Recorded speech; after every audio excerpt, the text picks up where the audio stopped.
Hello, everyone, and welcome back to this session of Crow Lane. I'm Jess, I am your game master, and I'm here. I don't have a bit today. I was too busy writing last minute notes for this session. Don't worry about it. I'm going to pass it on over to my lovely cast to introduce themselves, starting off with Bree. Hey everyone, I'm Bree, but you know that it's been 39 episodes. I don't know when this is airing, but I'm just gonna say right now, everything's gonna be okay. There's been probably a ton of different things going on, but hey, hang in there. We're gonna push through this one step at a time. Deep breaths, you've got this. Let's go. Thanks, Bree. I'm going to pass it on to Dana. Hi, I'm Diana. You can find me pretty much everywhere at Sapphic Stregonona, or just Sapphic Strega. And yeah, this is episode 39, and I do really want to reread the 39 Clues books now and see if they were actually worth the hype. So by the time this comes out, I probably will have. I don't know, read along with me. Who's to say? I just flung the cap of my pen behind me, so I'm gonna go grab that while someone else talks. I don't understand that reference, but I want to join in and read too. Passing it on to James.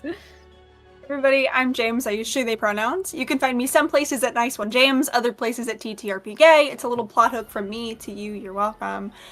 You can also find me on social media screaming about Dragon Age and consumed with brain rot about the other crow-themed family of assassins and organization with a grumpy man who knits. I have a brand. I have one brand. I can't believe Dragon Age stole my OCs. That's crazy. Passing it on over to Mara. Hey everybody, my name is Mara. You can find me on the internet at Lore Dropout or College of Lore Dropout. You can also find me last year having just reread the 39 Clues. And you know what? Still kind of a banger.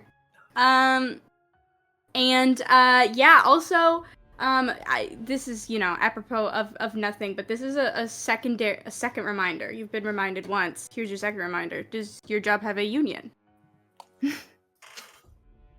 Just throwing that out there. I don't know. I'm just asking. I'm just asking questions. But anyways, I love you. I think you're neat. And I hope things are okay. 'Cause they are. Mwah. And last but never least, my wife. My wife. Hi guys, I'm TT, Jess's wife. And Gonna put that in the overlay now. And yeah, you can find me on the internet at TT Brett on pretty much everything. They any pronouns. Hey. Good job. I'm gonna pass it on over to our announcements, which is something that I'm in charge of. You can follow us on social media. You can find us most places on the internet at Starlight Tales or Starlight Tales _. You can find us on Twitter, which, God, by this point, it's probably in the dust, huh? But we are also on Blue Sky, if you follow us over there for our kind of regular schedule announcements and updates and general shenaniganry. We are on at Starlight Tales over on Blue Sky, which just shows that, it's the place to be. They don't need any underscores over there. We're also over on Instagram and TikTok, and you can also watch our previous VODs and campaigns over on YouTube. You just have to search our name in there. It's pretty easy to find. You can join our fan Discord to talk with other people, other watchers, and discuss all of the latest and greatest mysteries of the Starlight Tales channel. And lastly, you can use code STARLIGHT10 for 10% off your order at our partners Die Hard Dice, who make really good dice that roll really well. Oh, can I add, actually, yes, something please. really cool? Die Hard Dice is partnered with Dots RPG, which are making Braille dice. So if you or someone in your life could benefit from that, they're doing that. They're in production right now. I was lucky enough to get an early D20, and they're so cool. So just throwing that out there that's something they're doing. So check out Dots RPG as well. Yeah. I love that. We love accessible D&D tools. Well, that was a great announcement to round us off. I'm going to pass it on over to our intro screen.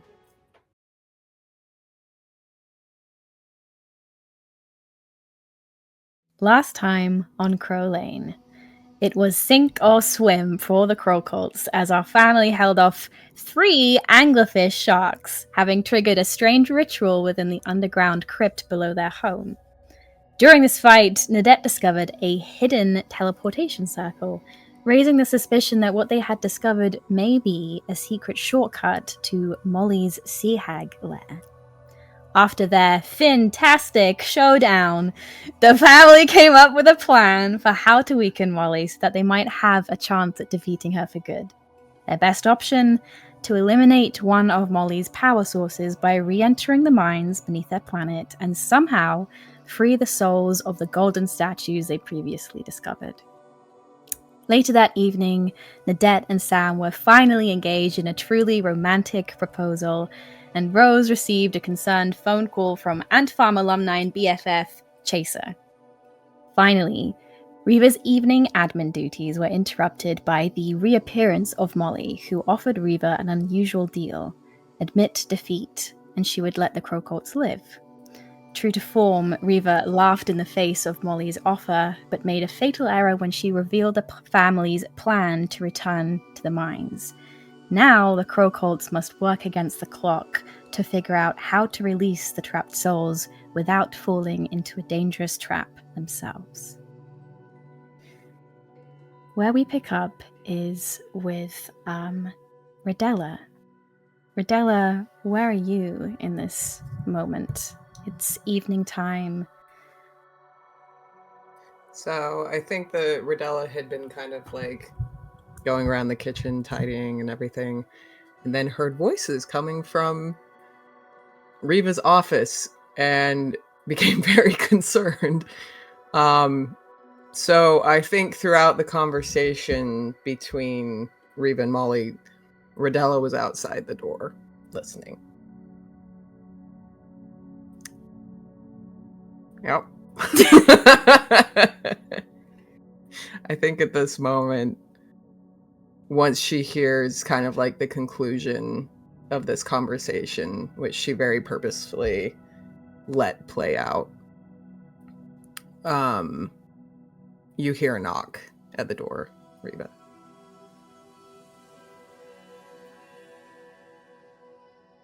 I think I approach the door and I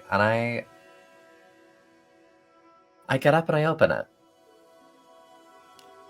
You see a very like resigned look on your wife's face as she stands there kind of staring at you.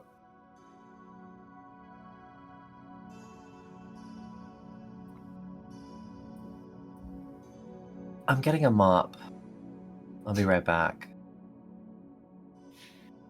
Why did you do that?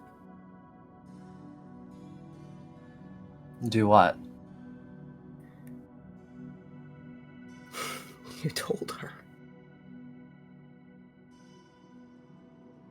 You told her. After all that fuss, after speaking in crow's can, after...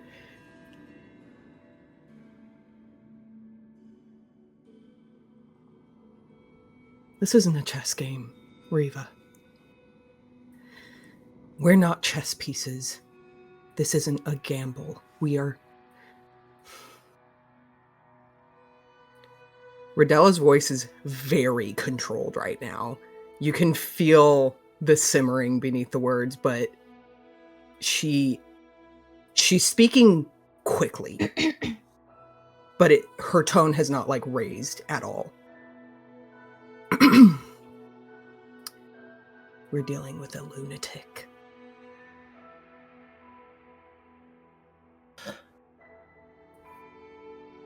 I know that you're not all chess pieces, and I know that we're dealing with a lunatic.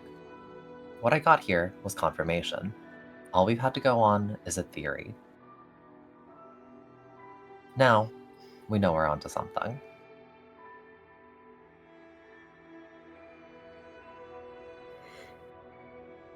Let me lay something out for you. 1, you're not always right, and that was stupid. 2, I know maybe we're feeling a little bit invincible right now. We were able to bring somebody back from the dead. I don't know if that will work again. We lost our daughter, and it took everything to bring her back. We can't play around. We can't. We can't. I think you see Riva's face like draw very still for a moment, and you almost see like her skin lose more color. And I look at you like dead in the eyes. I know.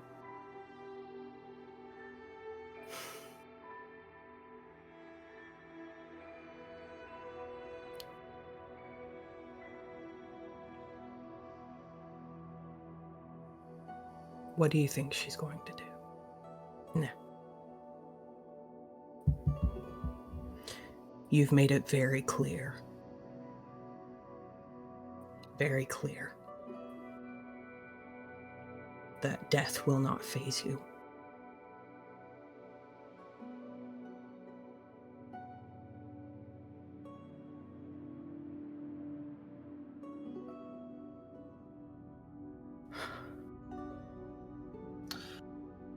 When it comes to our family, why should it?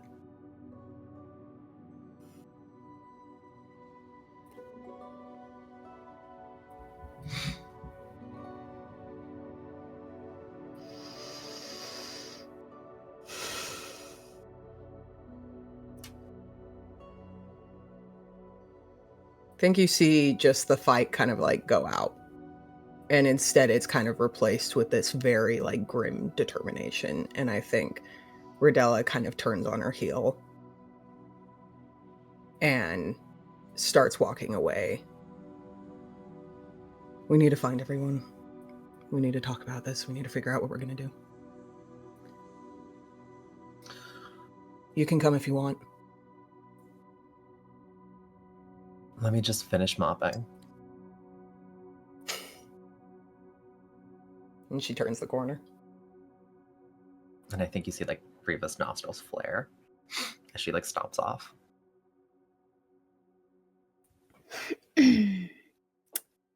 Elsewhere in the house, Ruby, what are you doing? I apologize in advance, because it's really weird and sad. I think that Ruby, who had been, I know, total break from pattern for me. She's downstairs in the nursery and had just kind of been sat on the floor beside this like blood stain on the carpet. Kind of just staring at it, contemplating. And then I think at some point she pulls the hunting knife out of her boot and just starts like carving around it, and trying to like peel up that section of the carpet, with what might look like kind of like brutality to someone else, but like to anyone who knows, it's like this is the like precise way that you like carve up a deer or an animal or something.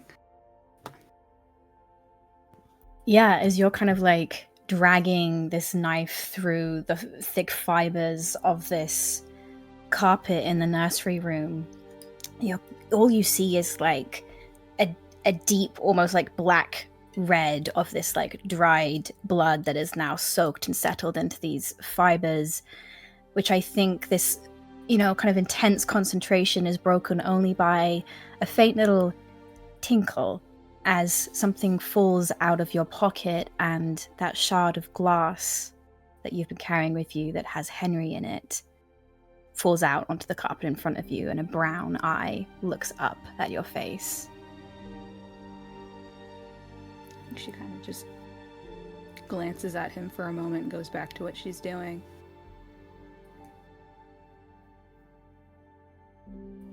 I think that brown eye just fills with such poignant sorrow and regret. And I think if you're not kind of like acknowledging him or addressing him, he kind of leaves you to it. But I think you hear after a while just like low, like mutterings. I think she kind of lets out just like a deep sigh, pauses what she's doing, and kind of like sits back on her heels. You hear, it's my fault. It's all my fault. Oh God, are you serious? Sorry? Are you kidding me? Great, we rescued you, and now there's someone else to make my death about them. Okay, fantastic. Thank you. If you've got anything else that you'd like to add, I mean, now's the time, I guess.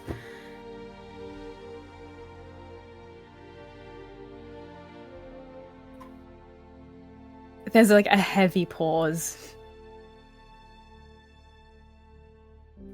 Forgive me, I wasn't, I meant more in the general sense. In the general sense where you died and your soul got snatched by a hag and then she killed the other hag and now you're fucking... I don't... Look, a lot of the blame for this situation could fall on a lot of different shoulders, and I really don't think you're anywhere near the front of the line.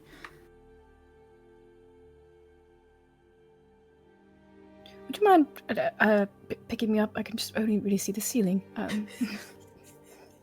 She's like, oh shit, yeah. And kind of will, just pick him up and hold. I think she's holding him at an angle where it's like he can really only catch like half of her face. Sure. I was talking about your aunt, actually.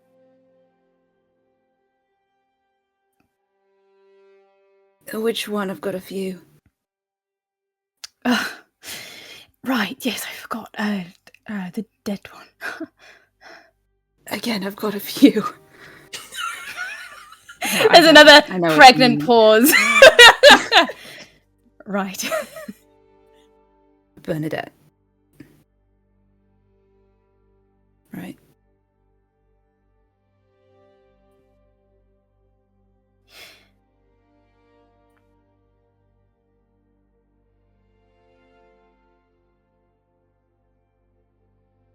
I was at your brother's wedding.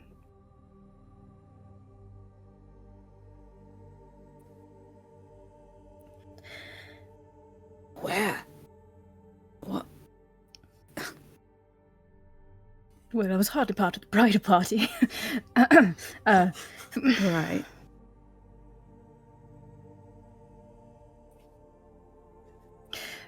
Molly, she timed her return to this planet quite aptly, and Right. sent me with you to keep an eye, I suppose. In some way, I thought maybe it'd been a kindness, or it was the first time really I'd seen her. Your mother again.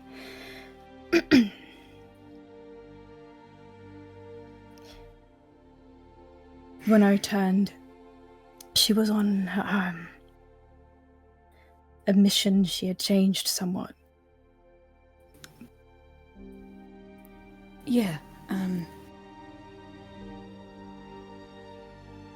in case you hadn't gathered, things had got a bit difficult around that time. Honestly, we were kind of all in a pit, so even if she had done it while we were home, we probably wouldn't have noticed.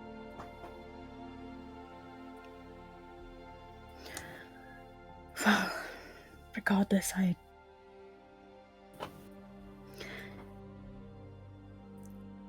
don't know. I don't know why I thought she would listen to me. I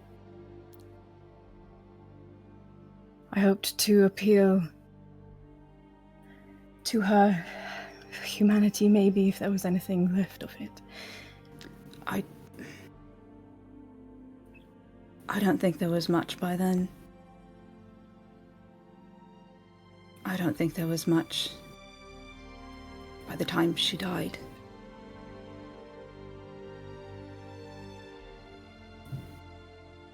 He seemed to do that to everyone around him.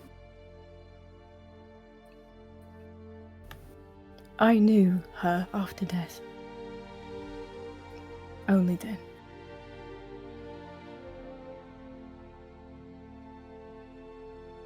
Well, then you couldn't have known. And if it wasn't you, it would have been somebody else.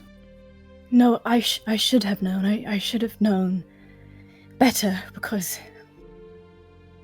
there were multiple vows made at that wedding. You see, the one in particular that stuck with me. Your brother said something, there was a conversation with, the king. Yeah, that asshole. Yeah, it's quite a fellow.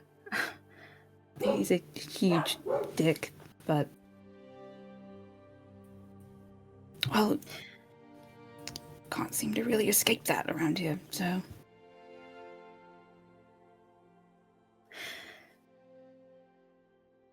Your brother vowed that death would not prevent him from finding his wife, from protecting her. And I really was, I think, a fool to pass on this detail, because, I don't know, maybe the part of me thought I could do the same. But for Molly, I think it maybe set some of her final plans in place.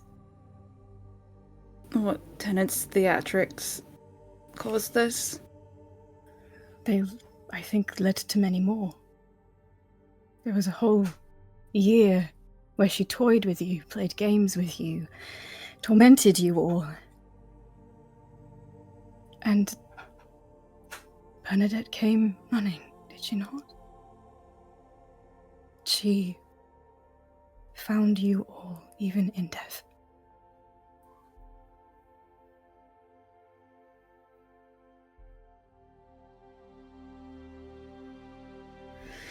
I still fail to see how any of this is your fault.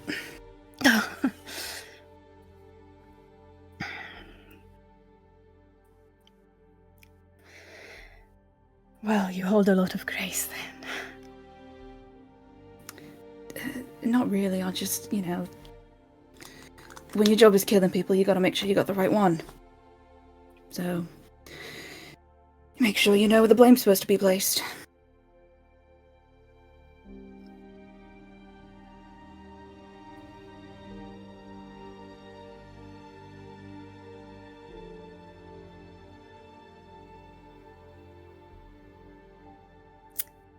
At this point, Rodella, where are you? I think I was wandering around the house because I know that Ruby is in the house. I don't think I knew where Ruby was, but I'm trying to gather the troops somewhere. I mean, I don't think it would take you long to kind of walk past the outer door frame of that nursery, still very much scorched, and I think Rodella flinches seeing Ruby in there. And her kind of like pace slows and then halts.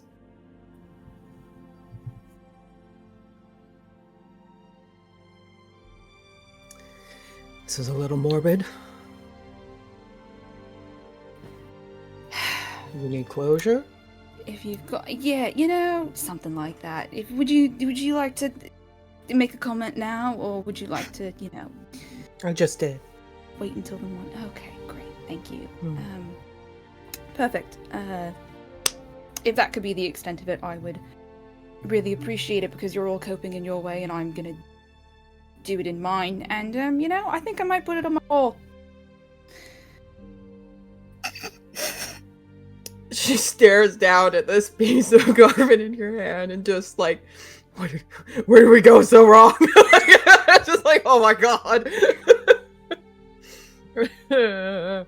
Yeah, and then I think she sees that you're holding Henry, and she kind of like goes even more quiet and stares down and then looks up at you. Did you cut it out with that?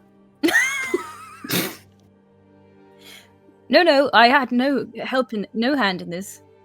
No, I can do it myself. It's fine. Squints at ex-boyfriend. Ex-boyfriend looks at the ceiling.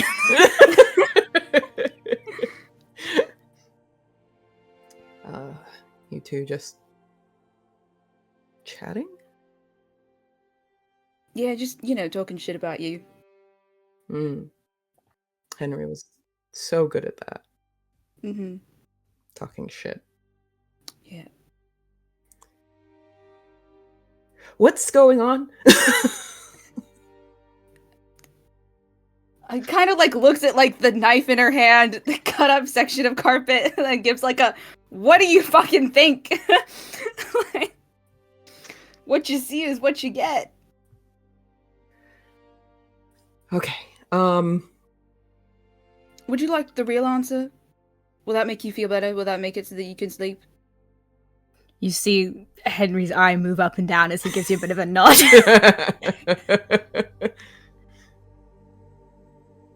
If I look at it every day, it can't scare me anymore. There, you happy? Alright.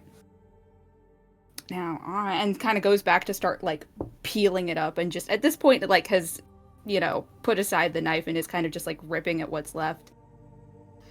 Was there something that you needed? Would you like him back, actually?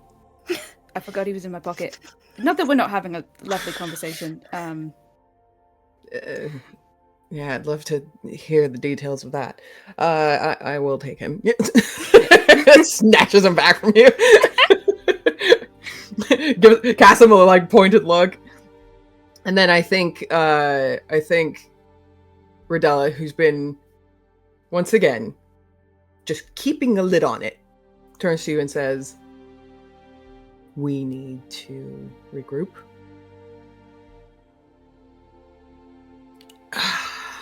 Molly knows what our plan was. Oh, fuck. How the fuck she figure that out? Yeah. Was it one of the idiots on the ground level? Was it fucking Carl?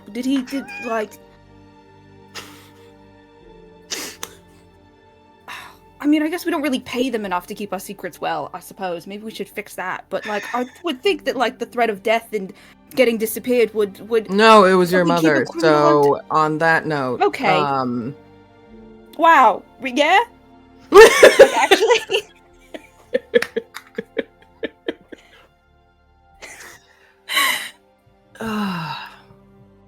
You know your mother. Did she have a Molly was here. plan? Molly was here, and I'll get into the details later, but she knows. Okay, and we yeah. need to act fast. Alright. I can go get Nadette. Do you want to get the others? We'll fucking... I don't know. Oh, I thought you were asking me to pick up the carpet and put it in your room for you, but... I mean, if you wanted to do that, I wouldn't complain. No. It's kind of big. No. Okay. I would like to get out of this room. Okay, yeah. Right.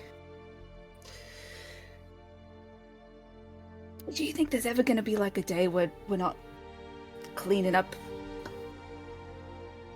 Do you think that's ever going to happen? Rodella just turns around and walks out. Alright, good night. See you in a bit. Fucking leave the house. You pull away from the Crowcolt estate as mother and daughter split up to start organizing. Rose, what are you up to in your cottage? I think that Rose is sitting cross-legged on their bed, holding this mirror, this fucked up mirror with the piece missing and trying to attune to it. And I think that the process is taking a lot longer than it should, because Rose was confident and ready to do it, and then sat down to do it and got nervous. And so I think she sat down and closed her eyes and then went, it's cold. I should like turn on, I don't know, I should get a blanket or something and like put it down and then would sit and get comfortable and be like, actually, I should move secretary because I don't know what this is going to do. And has just sort of like, for the last like 20 minutes has delayed the process by just like moving things over or tweaking things or like lighting a candle and then blowing out the candle. And is finally at a point where she's like, okay, I have to do this because it takes a second. Yeah. What do you think it looks like when Rose tries to attune to something? And additionally, a question, do you think Rose has ever attuned to like a magic item like this before? You mean like one that's cursed and bad and... Yeah, sure. Interpret that question however you wish. So I think that Rose is like sitting and has it sort of like in her hands, like in her lap, and just has like eyes closed, almost like she's meditating, but like is holding this. And Rose has attuned to items before, but none that she was worried would kill her or do something crazy or blow her house up or just any of the above. Yeah. None that she's been nervous about, I guess is a better way to phrase it. Sure. I think as you hold this mirror, which is quite large, probably like the size of your torso. Oh, I thought it was like a hand mirror. I'm not holding No, it no. up. That's crazy. No, it's not a big boy. Yeah. So I think as you kind of like sit in front of this mirror and you finally allow kind of like that channel of arcane within you to kind of like connect to whatever magic lies in this, you get the sensation like in your jaw where like your ears pop and there's like a little bit of a rush of like white noise. And the next time you open your eyes and you see a reflection in this mirror, although this mirror has been mended by Ruby, there are still these kind of like hairline like cracks across its mirrored surface. And when you look at this mirror, there are kind of 3 sections of this mirror that look back at you that catch your eye in particular, divided by these kind of like jagged shards. There is a shard that kind of reflects you, not as you are now, but as a young child, maybe 6 years old, a little bit younger than your twin girls. There is a section of this mirror that shows you as a young woman, a young princess rather, with your kind of like tiara that you used to wear when you lived on Everglen. You're wearing the outfit that you wore the night of that monarch ball where your father finally told you that you would not be queen. And this 3rd shard shows you harrowed and bloodied and in that tattered black dress that clung to you throughout your weeks in the ant farm. And all 3 versions of you stare back with this almost... You get the sense that they are waiting.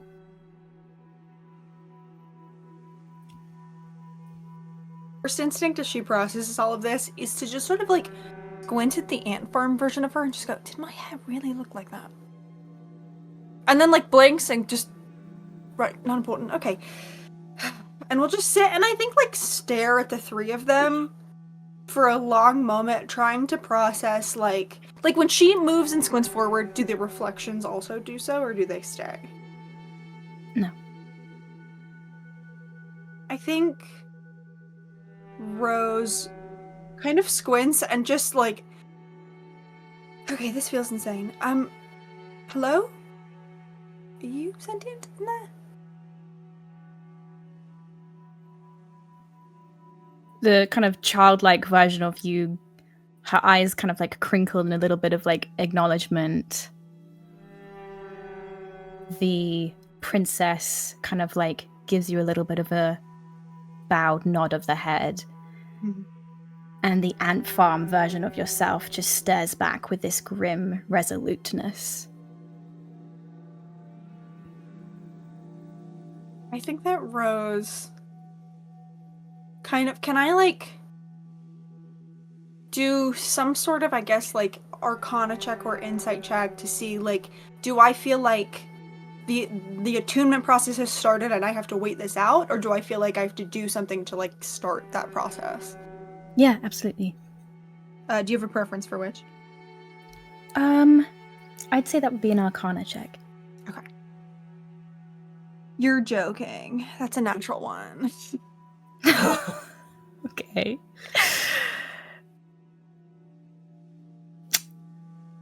Yeah. Yeah. Why do you think you get a natural one on this? I think that Rose is having a hard time looking at these reflections, and I think is like trying to like focus on the magic, but because Rose is, I think, one of the only people in the family who has not looked in the mirror, did not look in her reflection in the statues, and so I think this is the first time that Rose has been like not forced, she's doing it willingly, but like forced to come face to face with whatever's in here, and she's so nervous, and like the fight or flight is beating so much that they keep like glancing away and like trying to like stay focused on it. Yeah. I think that Rose, so I think that knowing now how big this mirror is, I think Rose has sort of like propped it up on like against their wardrobe, and I think Rose will like ease off the bed and sit on the floor so she's like a lot closer to it, and just will very hesitantly reach out and like press the flat of her palm on it, just like to see if that does anything for the most part. You feel this, like, you feel a very strong hum of magic, and that kind of like white noise rush in your ears intensifies. You do feel the magic of this mirror reaching out and trying to kind of like clasp hands with you. But there is a hesitancy there. I think that Rose will... I'm going to get funky with magic here for just a moment, if I may. Yeah. I think that Rose, with like hand pressed against the mirror, kind of like feeling the magic on that and trying to reach out, I'm just going to cast like Druidcraft, like some small little cantrip, just to like make some vines begin to like sprout from the frame, but essentially like putting magic into this as a way to try to reach out towards the magic. You see the kind of like the barnacles and the kelp that kind of like wind around the surface of this mirror, the frame of this mirror rather. The kelp and your own like magical vines kind of like unite and wind around each other in just that small area, maybe like an upper left hand corner. So it kind of like, it's almost like it reaches out to kind of like hold a pinky. And that ant farm version of you kind of like gives you a hard look. And I think you kind of like, you know this because this is you, and it's kind of like, it's very much like an expectant, like, what are you doing? Come on. Rose unintentionally makes a very similar face back at herself of like, fuck you. Just like a very similar snotty kind of like, okay, all right. And then we'll just sort of like take a breath and refocus. And I think we'll just like look at the three of them, and feeling insane for it, we'll just like in Sylvan whisper like, I don't know if you're actually pieces of my consciousness or if you're spirits that look like me or just some weird facsimile of me from magic, but this is really stupid, and I don't want to do this any more than I think you want to let me, but I have to. Because I have to protect them. So, if you could help me, if there's any part of you that is me, I would appreciate it. Please. Make an insight check. Okay. Jesus Christ. 16? Okay. I think in this moment, as you kind of like stare into these like three different pairs of eyes, these three different versions of yourself, that kind of like link with the magic of this mirror intensifies a little bit more, and you gain a little bit more understanding into like exactly like what this mirror does, because you've heard from Ridella's mouth when she identified it, kind of like what it, you know, does on paper, but you really do understand that like this mirror is enchanted to reflect back at you the kind of like deepest, innermost like parts of your soul. And what is being reflected back at you now are these little fractured pieces of you, moments in your life, the death of your mother, the exile of your kingdom, the trauma that you endured in front of thousands and thousands of people are reflected back at you. And this mirror is challenging you. You cannot connect with it. It will not allow you to use it unless you reckon with these fractured pieces of yourself, unless your soul can withstand. I think that as this sort of understanding like comes over Rose, she just like takes a really deep breath and like the urge to start to like mutter a complaint kind of comes to, and she just like kind of barely bites it back and swallows down and just okay, fine. Fine. And we'll like I think sit up a little bit and straighten and like fold her hands, and I think we'll just like look at the three of them, and I think looks at the ant farm version and gives her a look that's just like, you're gonna be a real bitch to me, so we're ending with you. And then turns back to the child version of her and just, okay. Alright, what then? Do you want me to say something? Do you have a riddle for me about the traumas of my past? What? I'm here. I'll do it. Show me how. This like little version of you looks up at you with this kind of like glittering look that is so striking to the way that your children look at you. Yeah. It's like hope and trust and safety wound into one. And they don't speak. They just look at you. Can I don't know if this will work. Can I try to cast message to little me?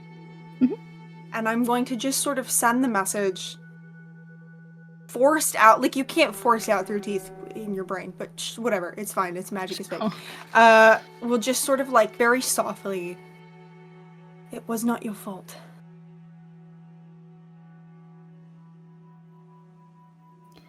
That little hairline crack dividing her from the other three, you see it grow flush and disappear, and that version of yourself ripples. And you see, in that chunk of the mirror, just your own reflection back as it truly is. And those two shards remain. And it takes a breath and just, okay. All right. Looks at young adult her and sort of like bites back okay, it probably was your fault, because like that's not productive and helpful in this moment. Yeah. We'll just kind of change is scary and the world sucks sometimes. But you end up where you are supposed to be, where you need to be. And it's a lot better than dealing with fucking courtiers and petitioners anyway, so.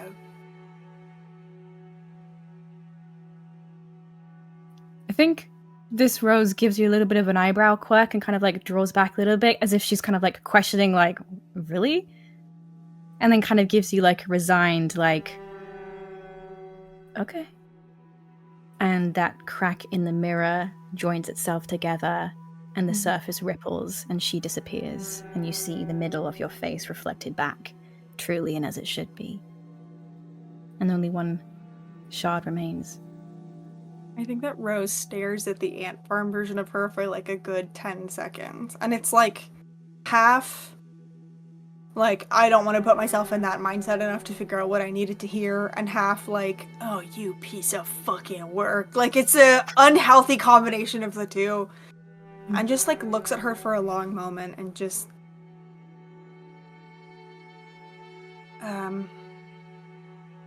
as much as it sucks and it hurts, letting yourself be loved really is the key to most of your problems, if I'm being honest. Also, stop being such a bitch to him.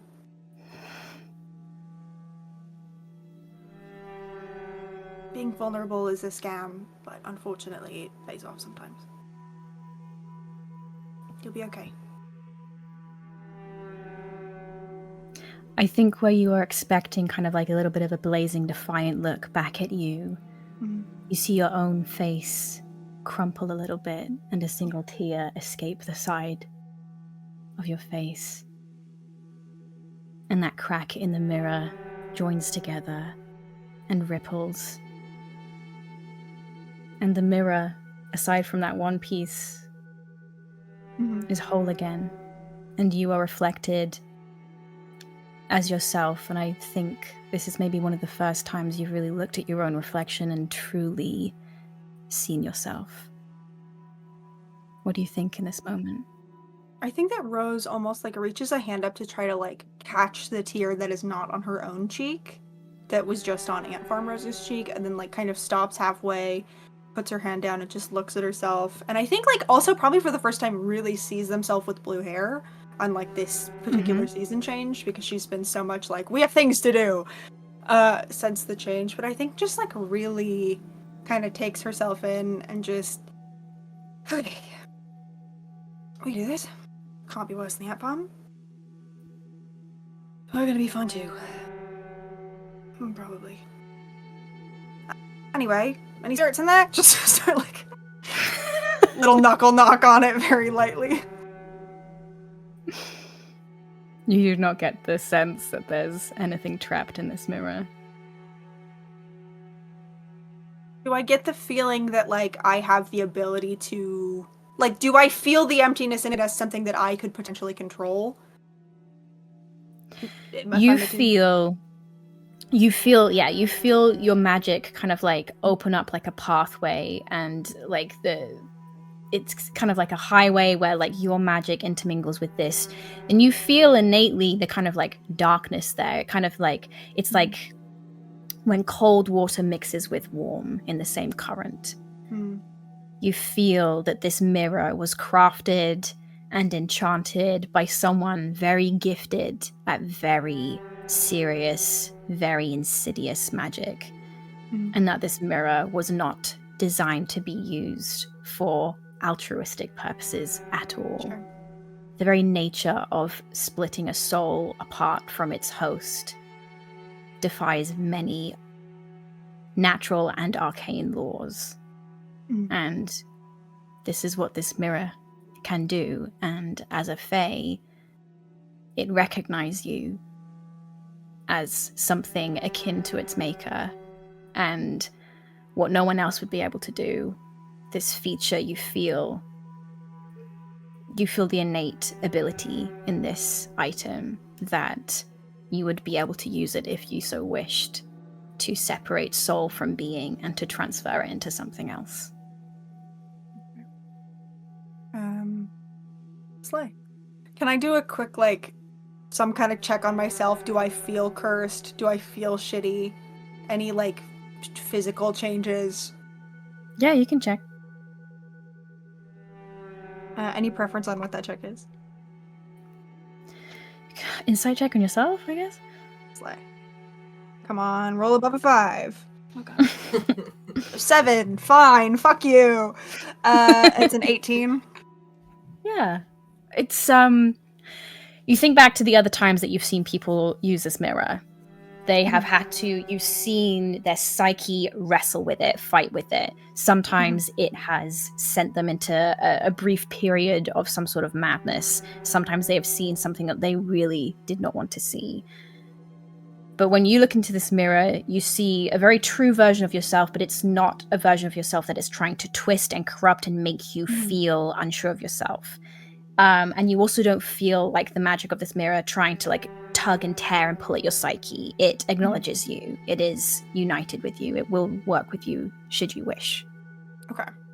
Cool. Then I think, still kind of looking at myself, I will like crane my head a little bit in whatever direction I know Tennant is and just shout out, okay, it's fine, I didn't die, we're good. You hear like a distant muffled, what? I tuned to the mirror, fine though. You're tuned to what? The mirror! I can't move! What? You don't hear Nothing. anything else. No. Grumbling to myself, I will stand up and like look out the door frame. Do I see him? Yeah, Tennant's like in the living room, like lying flat on the couch with Kitty the hellhound dog like splayed across his chest and just like like it just looks so delighted, and Tennant is just kind of doing that thing you do with like dogs with kind of a lot of skin around their face, where he's just kind of like manipulating the folds of its like cheeks and its ears to do like, and he kind of like cranes his head behind you and goes look, and like pushes Kitty's frown down so that there's like a big frowny face, and then like splooshes up the cheeks so that her teeth like are shown. Look. I think that Rose, having so recently confronted these past versions of herself, where normally she would feel like a mixture of like, okay, I think just kind of like feels really like warm in this moment of like, okay, we're okay. I wasn't lying to my past selves, and I think we'll just like wordlessly walk over and just like press a kiss to his cheek and just sort of like, as much as I can hug him with this dog as he's laying down, I'll just hug him.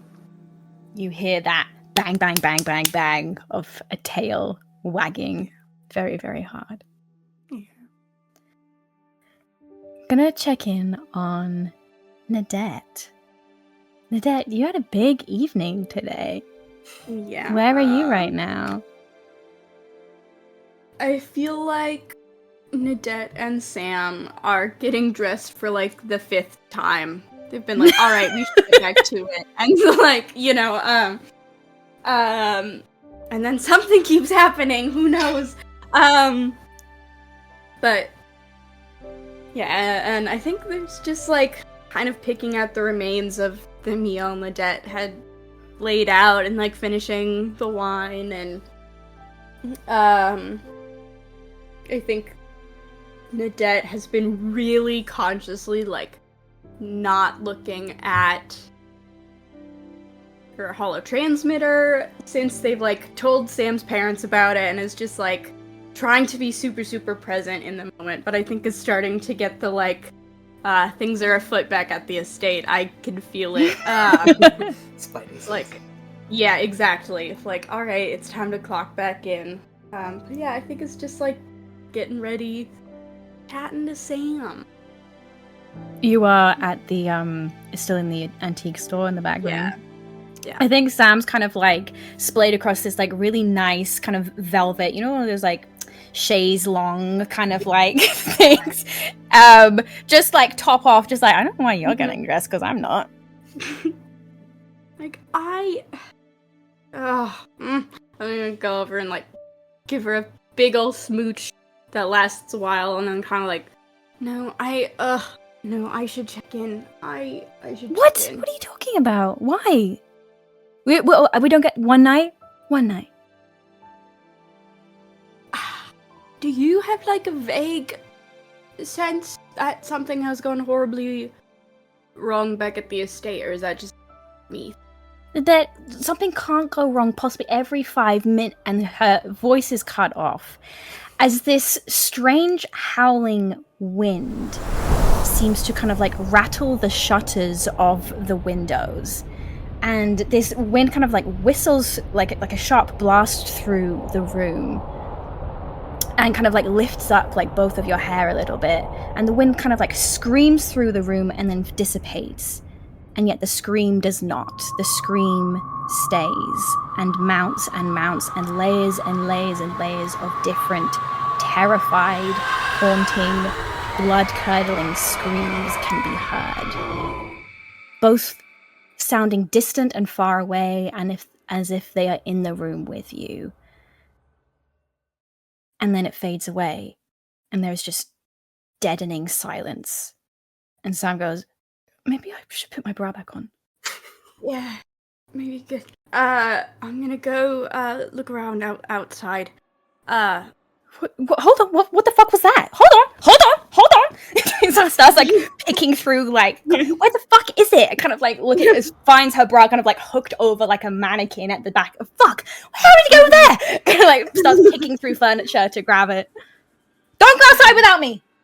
Okay. I'll wait, kind of like pick up my big axe and like put that on the back, and I think like very reluctantly, like a shot out of Lord of the Rings of someone like going to grab the ring, like goes to like pick up the phone and like look at the home and see if there's any notifications.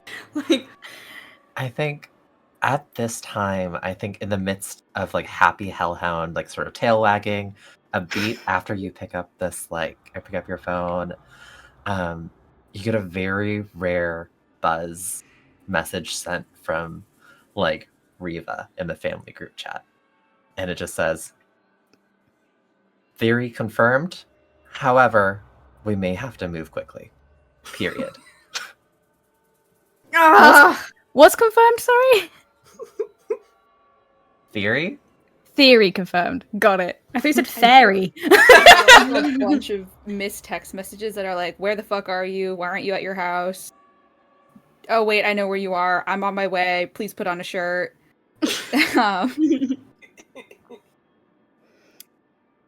Sam emerges from this furniture with like her shirt now on, but it's like inside out and back to front. So there's like a little like label like kind of dangling under her chin. She goes, "Okay, ready? Let's go." I don't have any weapons on me. Yeah, maybe pants. Oh fuck! Hold on. I think Nadette will just respond to Ruby like getting dressed now, and then in the family group chat send a frowny face and a thumbs down as like message received. Okay, pass on. Fuck socks. I don't know where the fuck they are. So... Okay. I'm so in love with you. Okay, yeah, let's go. Like, motion for Sam to, like, kind of stay behind the door. I'm gonna peek out and see if there's any, like, ghosts around, I guess. Open the door, look down the street. See there's something scary that made the sound.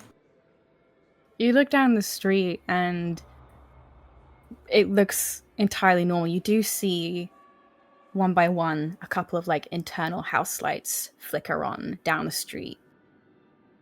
And a couple of people's, like, windows open. You see, like, people stick their heads out. Someone kind of, like, opens a front door. Someone just marches down their front path and goes, "What the fuck?"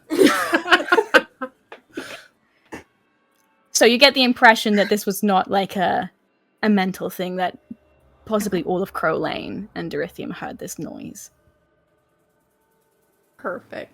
Kind of, like, gesture to Sam, grab her hand, lock up the shop, start heading down, kind of talking to people like, "You heard that too? Was that?" Yeah, what the fuck was that? "I don't know. I'm gonna we're looking into it right now. Don't worry. If there's any danger, you will be alerted right away, but we'll take care of it." I mean, honestly, it was probably just someone did a spell that got a little wonky or something, but we'll look into it. This, like, old lady kind of, like, sticks her head out of her window from, like, 2 stories above and goes, "Did someone else die?" I don't think so, ma'am. I think we're all good, but as I said, remain calm. I'm gonna go. Is there any more fires? Because there was a big one the other night. Yeah, I don't smell any smoke, so we're probably good, but once more, if anything changes, I will make sure you let me everyone know. knows. Yeah, you'll be the first. Well, be careful. Thank you, I will, ma'am. Have a good one. It's bloody cold out as well. Yeah. Window. Kind of looks at Sam. All right. Sorry, Mrs. Cafferty. Yeah. That's my name. Okay. Okay. Ugh. Let's go. Start trudging up to where I'm expecting to meet Ruby once, based on when she sent the text. Yeah, Ruby, you're kind of like, walking kind of out. You've just kind of like surpassed the gates of the estate and you're walking down Crow Lane when your own kind of like cloak kind of like catches in this wind and this like screech kind of like whistles past you as these blood-curdling screams fill the night air. Right. They were all so nice. Never mind. Just keep fucking walking to try to find Nadette. So at some point there's a dark figure on the path, absolutely fucking Terminator power walking towards you. As this Hey, dark Ruby. figure approaches, Sam shoves you behind her and goes, "Stop! No further!" I think it's my sister. I was very intimidated. Fierce. Show yourself! Okay, wow. All right, and kind of steps into the light a little bit and throws back her hood. Oh, don't do that! Go on. Well, unfortunately, that's kind of the only way I know how to walk. Hey. Hey. Step Did out. you hear that? Yeah, it's pretty fucked. It was loud. Yeah, I think we're gonna have to start hiring again soon. What? What? Well, you know, the timing and the fact that it's a long story. We're gonna make Mom talk about it, but Molly What happened? knows the element of surprise Was it fucking is Coral? in fact lost. How'd she know? No, it was Rodella's actually kind of pissed about it. Like, I've never seen her that mad, like, in a while. It was Mum.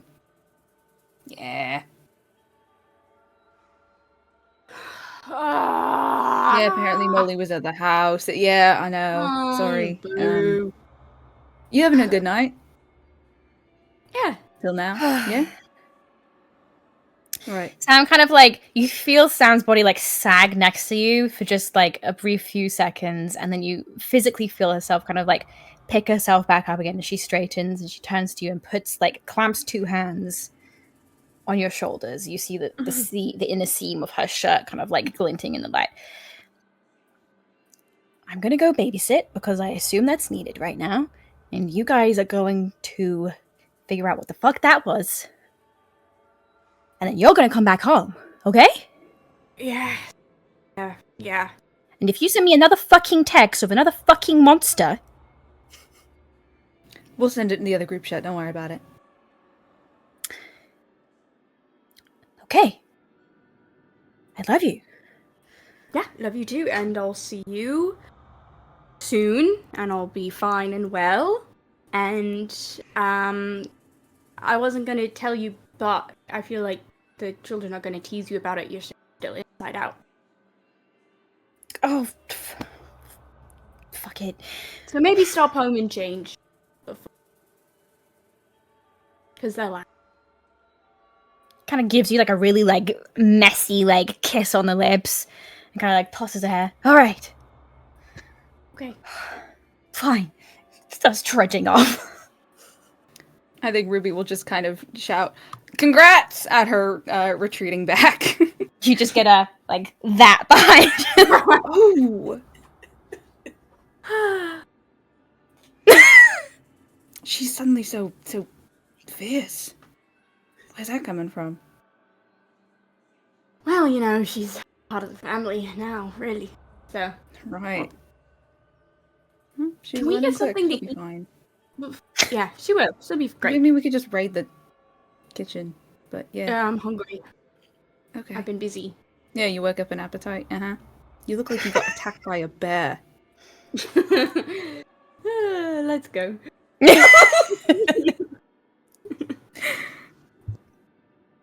Rodella, Reva, back at the house. What are you guys doing?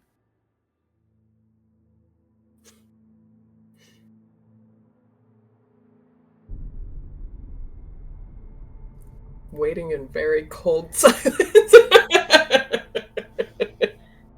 I was gonna say, it probably takes a moment, and there's definitely a pause before I send that message out.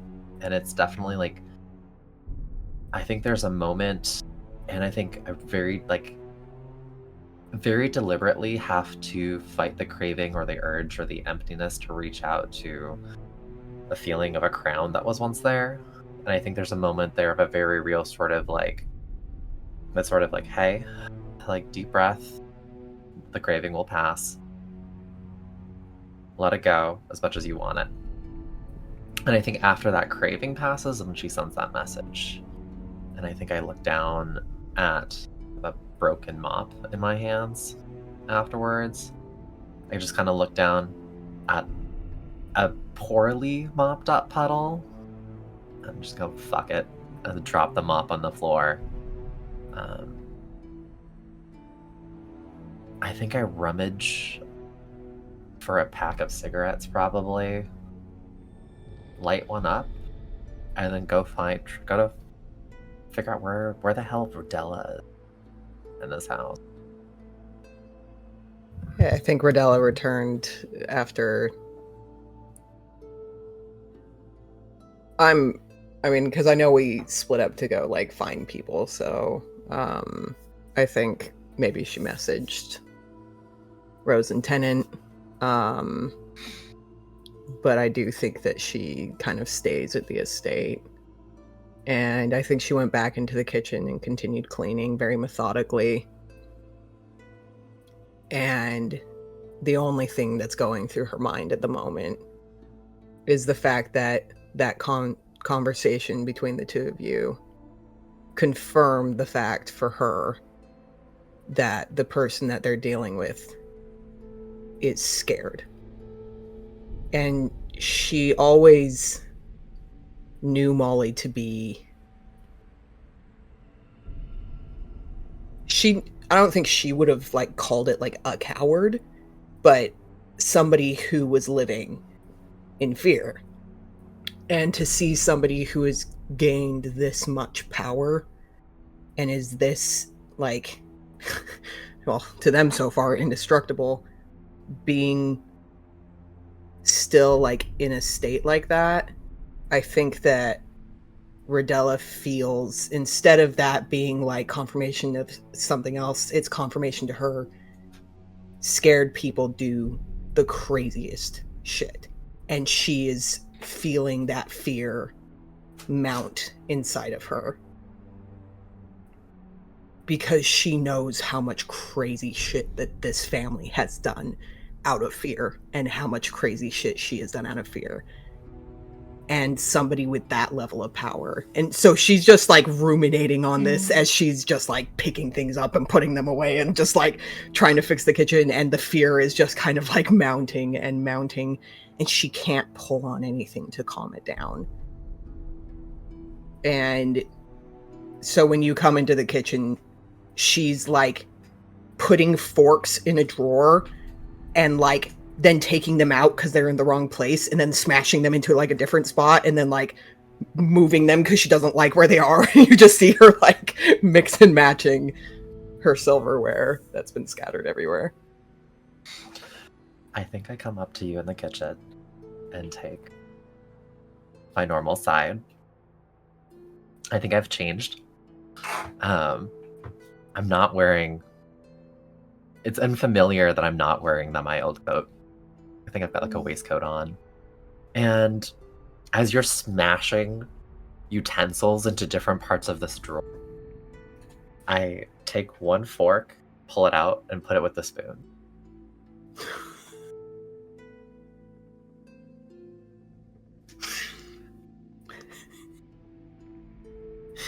Rodella has a fork in her hand and she almost stabs it into your hand, like out of reflex, like just reflexively, and stops just shy as you like withdraw your hand from where it is, stops just shy of stabbing it through your hand and sets the fork down and turns and leans against the counter to look at you. You gonna help me clean up this mess? I think I give you a mischievous little smile, and then I take one of the knives and put it with the fork.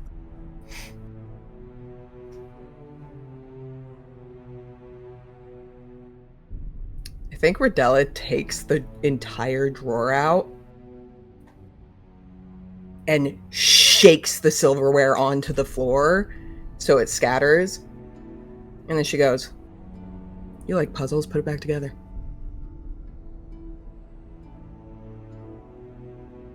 Organize them. I think I go over to the next drawer and open it. And then I think I pull it out and dump it on the ground as well. I think a bunch of wooden spoons, spatulas, whisks. Yeah.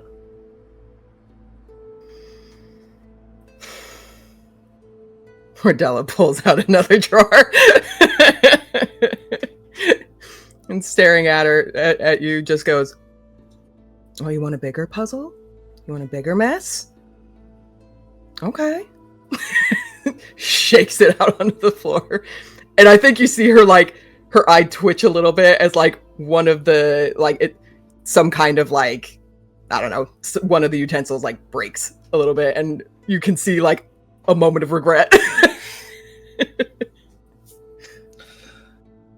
And then I think I go over to the last drawer, and it's that drawer that everyone has in their home, right? It's the junk drawer. It's the junk. It's full of crap. It's full of random candy from Halloween like 10 years ago. It's full of junk mail, of random bits and bobbins, rubber, crap, old batteries. And she pulls this one out. And it's probably one of those tasks that we've both had, like, on our list of things to do for maybe, what, since we've Organize the moved into this goddamn junk place? drawer. Or just to toss it out. I pull out that drawer, and I walk over to the trash, and I empty it.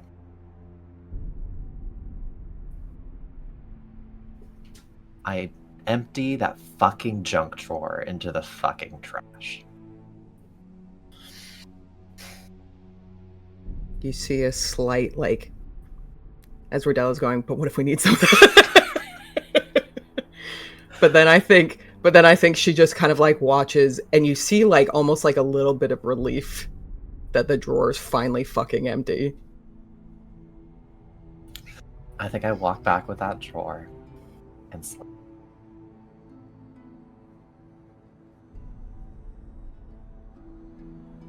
And then I look at you.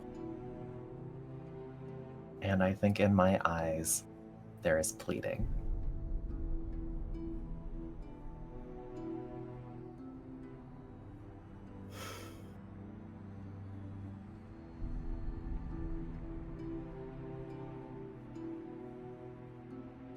Okay, let's figure this out.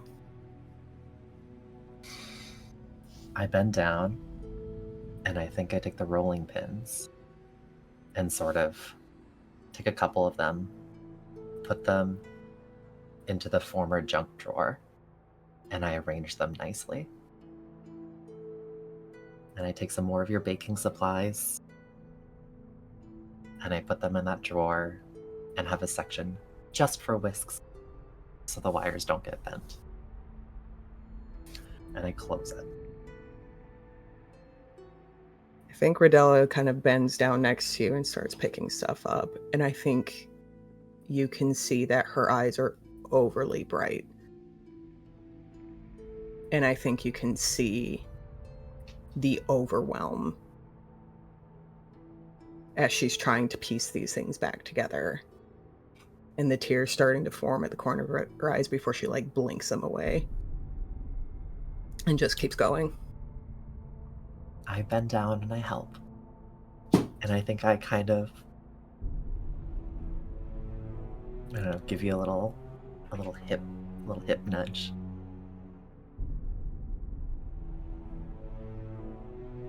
You hear behind you, "What the fuck are you doing?" As Tennant, closely followed behind by Rose, enters the home. Cleaning up our mess. Great. What the fuck was that? What? What? The awful, terrible scream that the whole planet heard? And also, did it dump out all of your silverware? You gonna wash that before you put it back? Or are you just putting it back?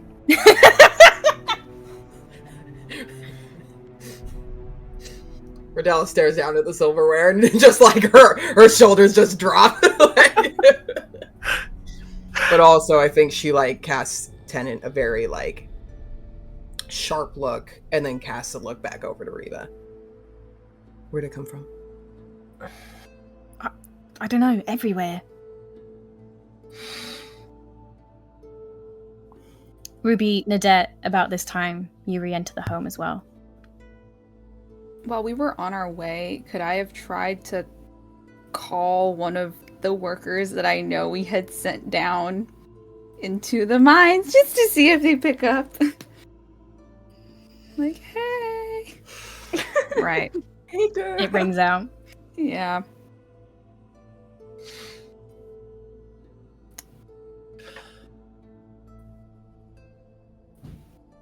All right, is everyone here? Comes in, does not, like, looks at the silverware on the ground, doesn't really acknowledge it, and goes over to, like, the junk drawer to, like, look for a hair tie, and is like, are you fucking kidding me? It's just, like, rolling big.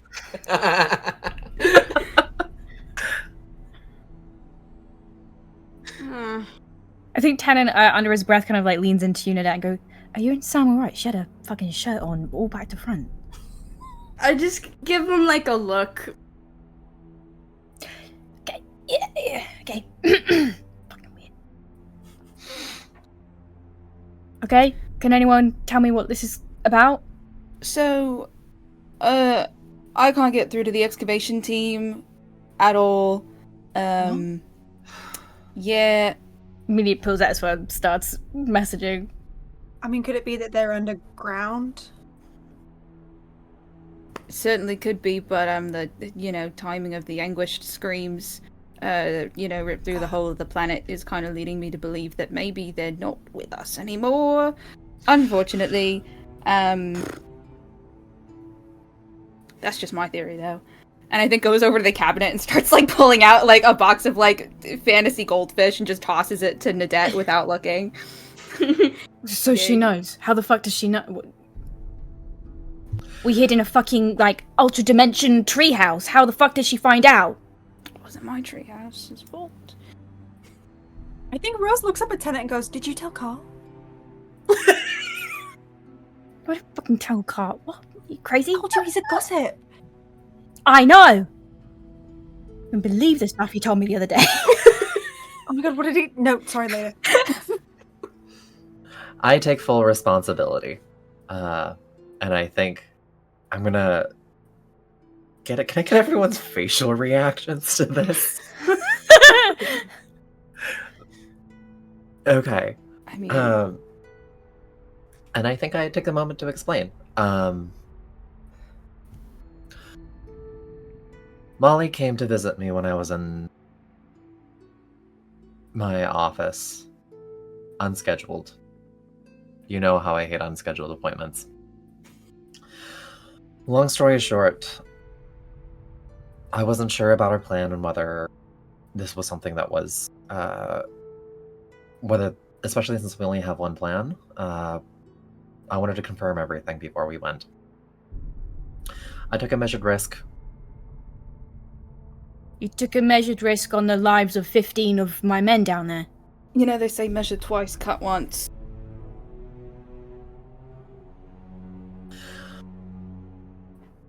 Alright, it's done. What are we gonna do now? I think we need to go check and take care of it ourselves.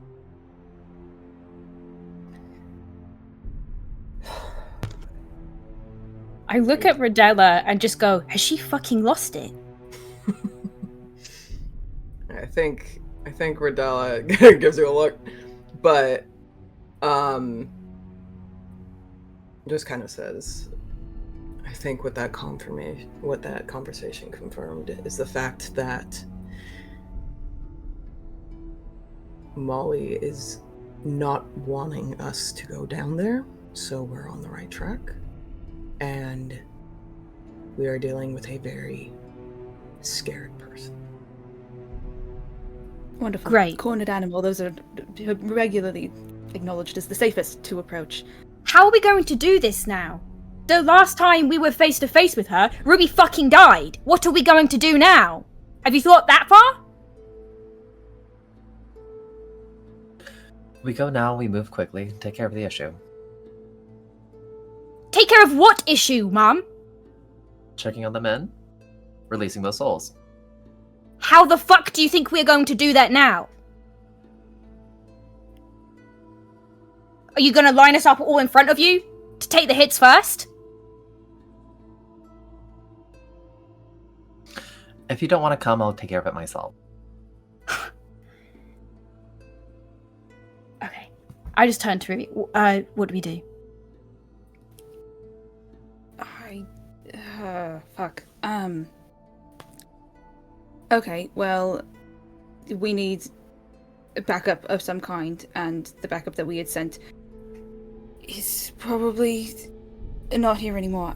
Fuck, I don't know.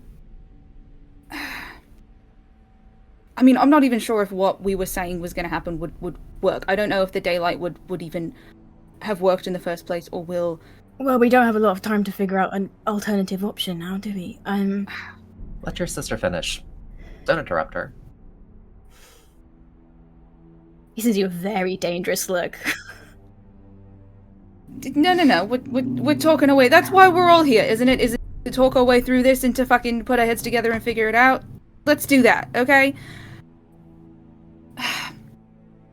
I mean... We've still got the mirror. We've still got the salt. We've still got all of the other shit. We've got the thing that she used for the ritual. What are we going to use the salt for? We can't get Bernadette back, can we? No. And I think she, like, kind of pauses and go... Did we ever... Where did we put all the cursed shit? I know we had the collection of cursed shit at one point. It's probably still in the estate.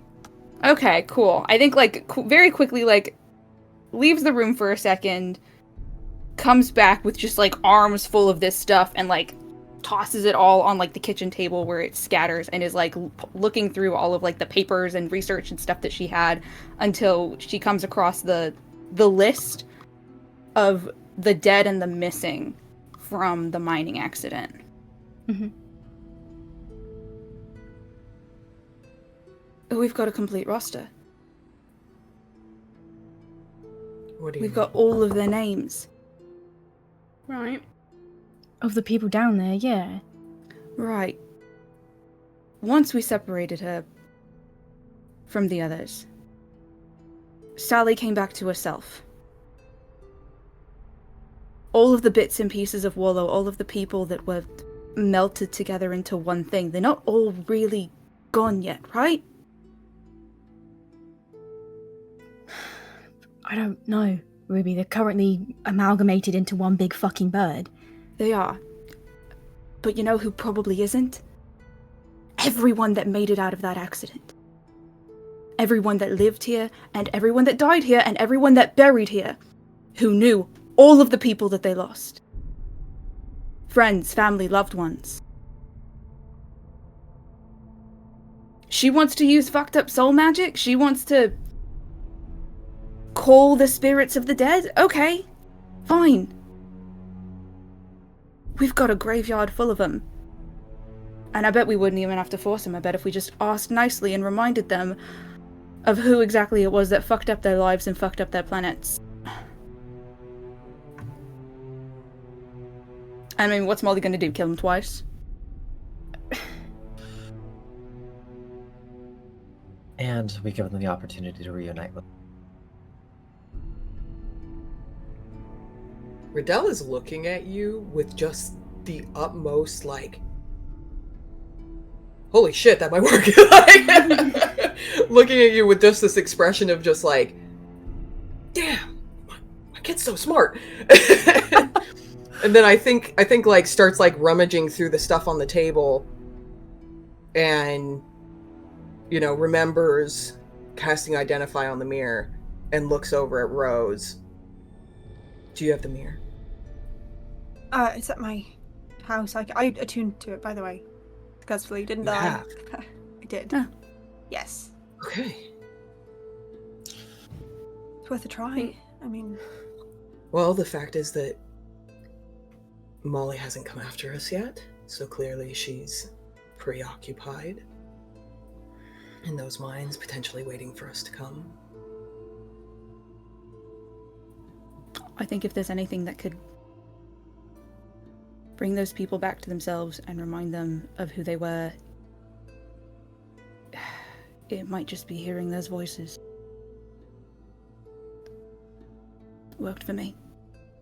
I think while this conversation has been happening, Nadette has just been like making coffee in the background.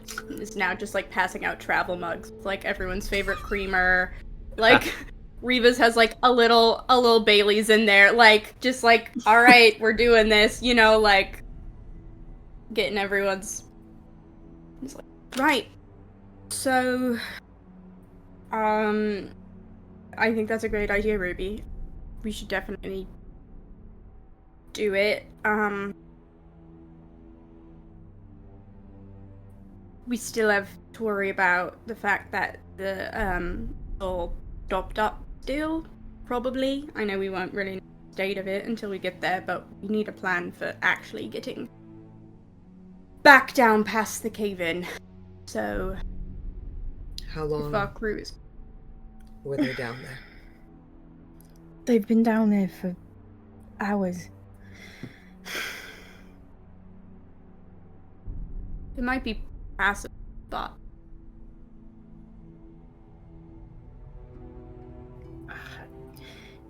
I mean, the graveyard is over kind of near the docks anyway, so... I know, can ghosts move rocks? I don't know, Ruby seems to want to ask them. Do you... Okay, yeah, no, that's so fucking crazy, it might actually be the only thing that works. Well, we know it works because that's where Molly's getting her power. Ghost reinforcements. Yeah, wicked. Okay.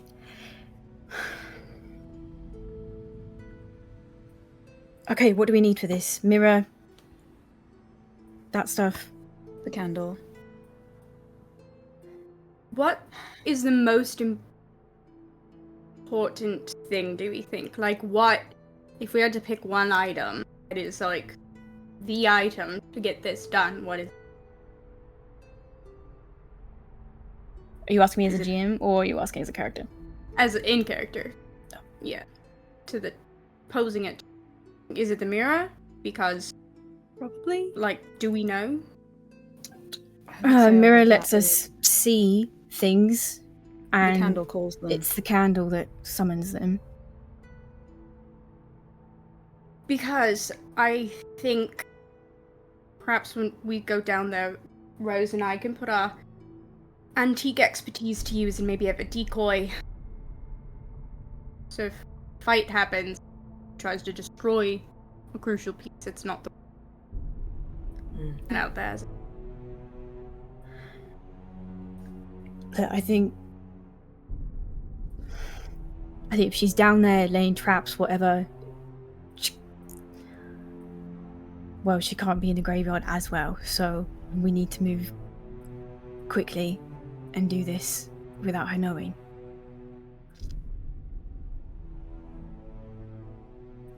Yeah? Alright, let's go. Go chat up some ghosts. Mm-hmm. Okay. You guys gather the things that you need. It's getting to about midnight now. So I assume someone runs back to the cottage, grabs the mirror, the rest of the components needed for a seance, which you know by now because you had one quite recently, are gathered, and you all make your way to the graveyard. Yeah? Mm-hmm. I feel like on the way, Nadette will text like the extended family, like Mhm. at least like Sloane's household, and just be like, we're having a seance at the graveyard if anything goes bad. Just it's like, people need to know where we are. We can't keep going off alone. Like, come on, guys. You get it. So- Oh my god, so jealous coming back from Sloan. Does she want to actually come to this one? I mean, yeah, they missed the last one. This is just me being me. I want like a sorted list of all of the names with the different things. Ruby is I'm just like, absolutely yeah, on. It is like we've going got and a- separating them out. Mhm, so we've we got have sorted just... columns, sorted Mhm. rows, Mhm. A to Z sort. So, the Memorial Graveyard of Dorithium was previously known as the Lawrence Crowcolt Memorial Graveyard, a little bit tongue-in-cheek. That name was since kind of removed from the sign a number of years ago when you kind of reconnected with your distant cousins. This graveyard is located on the kind of basically the furthest side of the Dorithium Hole, where the kind of skyline of those docks and the tall stretching warehouses kind of start to intermingle with the tree line of the forest that kind of like surrounds your estate and encompasses much of the kind of main city of Dorithium. And you can quite easily make your way there. It's maybe like a 15-minute walk up there. This graveyard is kind of, you know, where anyone who wishes to be buried on this planet is typically buried. That kind of iron plaque on these kind of iron rusted gates and fence, you can see the kind of like light engraving where that name Lawrence Crowcolt has been scrubbed out, and it's just the blank memorial graveyard. And it's an almost hauntingly beautiful place.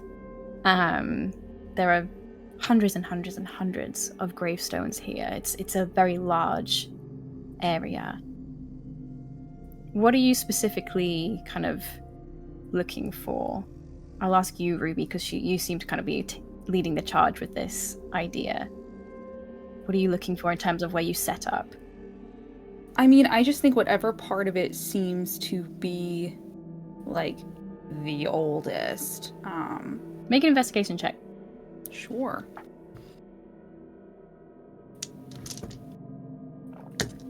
That's 18.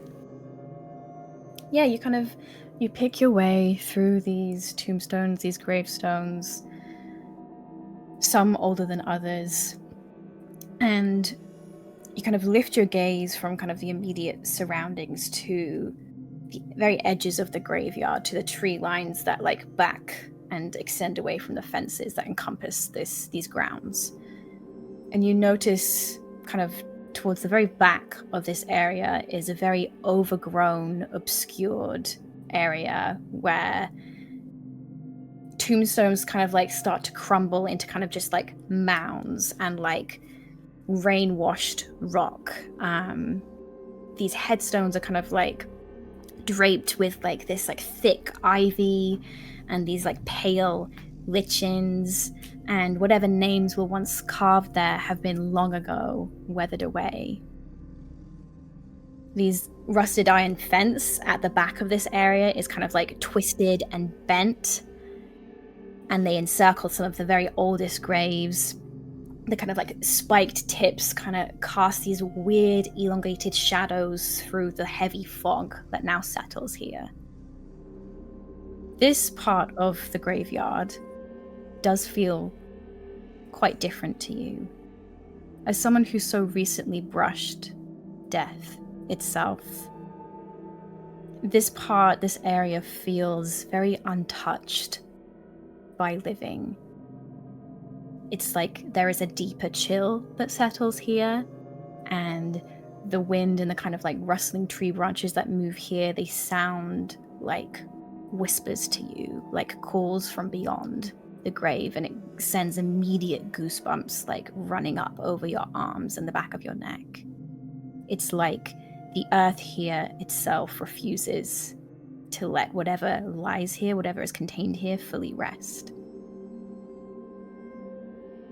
I think that as Ruby is walking them like further and further back through the graveyard, I think this happens entirely subconsciously, but I think that she uses some of her druid craft to like clear away like the vines and the ivy and the things like covering the names on those headstones, and almost like pull that life along with her, like trailing behind her, going from like headstone to headstone, to try to like bring some of that life back to this section that they've now reached.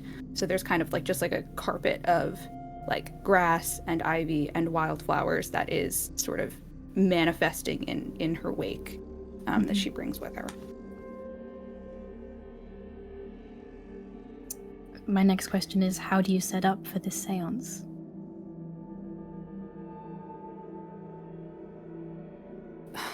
Rosie, you can use this. What? You can use the mirror. You can Theoretically, yeah. I mean, I don't know that Right. it'll do much, from what I can tell, unless we want to. I'm not planning on, imprisoning any of the souls here, so I don't know how much more I can do than anyone else can do, which is see them in the mirror. But if there's anything I can do, I'll know once we start, probably. Okay. Anything takes very special, like, it starts just setting everything up in, I think, like, starts setting it up the way that the way that she has seen this ritual set up before, like the way that she saw it set up in the mines, the way that she saw not Sloane setting it up for the seance. Mhm. It's everything except, and I think, like, almost instinctively goes into her pocket to, like, get the last of, like, that abyssal salt that was used to, like, bind these things here and hold them here. Mhm. And as she's about to sprinkle it, just thinks better of it, puts it back in her pocket, turns back to the others. Okay, who wants to talk to the ghosts? Because I did kind of a shit job at it last time.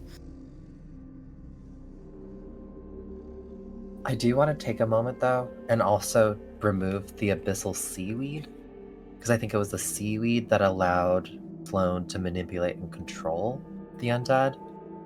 So I think as we're setting up, we've removed the salt to bind, and we've removed the seaweed to control. Right, so we just have the candle to call.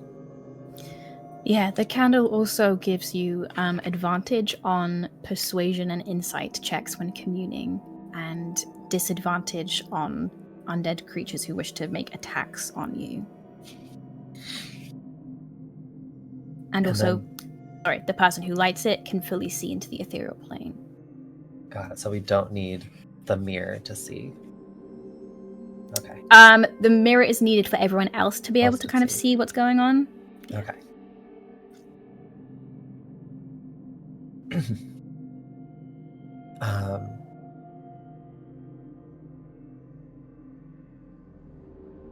Can I take the...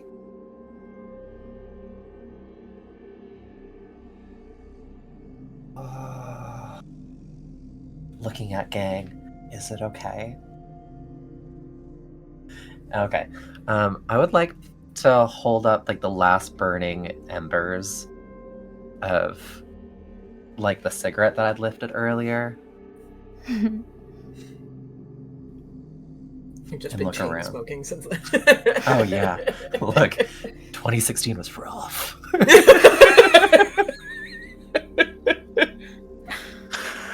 Topical.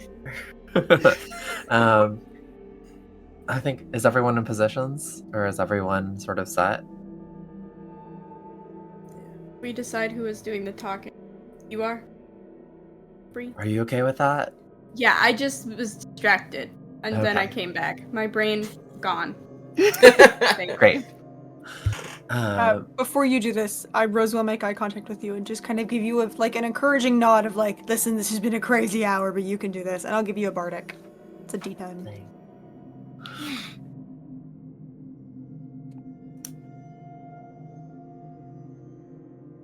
All right. Yeah, so many big emotions. Bringing it together. Okay. I think I take a moment. I actually snub out the butt, put it into my pocket, and then I sit down. I think not cross-legged in front of the candle, but I think I sit in a very formal sort of seiza, like sort of with my knees under, like with my legs underneath my knees. And I think there's something very deferential about my posture that I think you're seeing for the first time. And I think there's a moment of the gravity of this moment. And then I think what I would like to do is I think reach into like an old memory Hmm. And I think of those memories of those first moments of a tiefling, like sort of reaching into that infernal fire that we all hold within our bloodline. And I think I pull not from my first memory, but from those first moments of like teaching Bernadette as kids. And that sort of joyous laughter as kids, as we've like played with fire or sort of goofed off and giggled. I think the look of pride from our mother. I think we think of moments of sunshine and play. And I think the warmth of those that we've loved who have moved on is the warmth that I conjure up from within me to generate a small little flame to light this candle. You think of warmth, you feel your chest heat, you feel it radiate across your ribs, and that black candle in front of you, its wick lights and flares purple as that purple flame fills the otherwise very dim light of this very unlit night. It's so thick with fog here that even like the moonlight seems mostly covered, and the graveyard, the space around you is awash in this purple glow.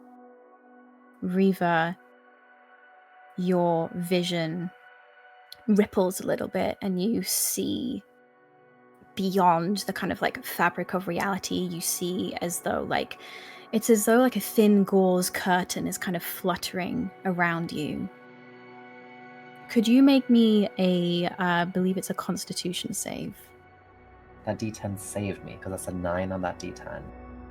So it's a 9 plus 7 plus 4. So that's going to be a dirty 20? Dirty 20. That is a fail. Oh no. Okay. Keep the D10. Just kidding then.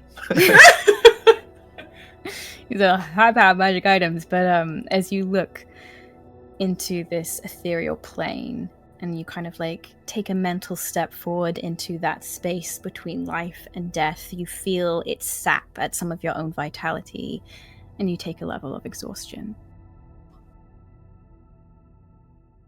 Can I give it more if it means better outcomes for this ritual?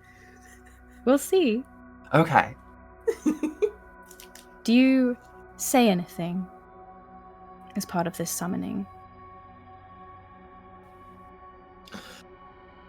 I don't say anything, but if it's possible, I would love to push into this feeling. Like a lifetime of loss and wondering of what happened, who have passed away. Yeah. I think it's a lifetime of tragedy. And I think also an acknowledgement of regret. I think Riva has killed a lot of people in her lifetime and has caused a lot of suffering. So I think into this, it's just the weight of so many lost possibilities and grief. Yeah. As you lean into that feeling, you press a little closer into that very thin boundary between the living and the dead. That purple flame sputters and flickers and casts these strange elongated shadows around you.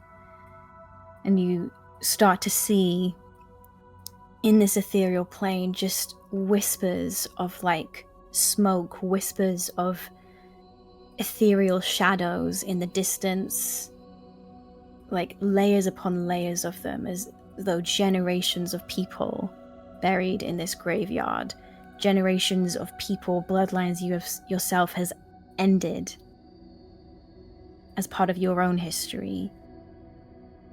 Your mind doesn't quite know whether you are seeing the spirits like of this graveyard that haunt this physical place, or the spirits that just follow you, that haunt you every day of your life. The rest of you, that purple flickering kind of like, again, pulls these strange kind of like shadows into view in the mirror. They're very, very faint. They're not full figures yet, but you can feel, again, as that chill kind of like raises hairs on all of your arms. There is a weighted presence here. You just need to call to it.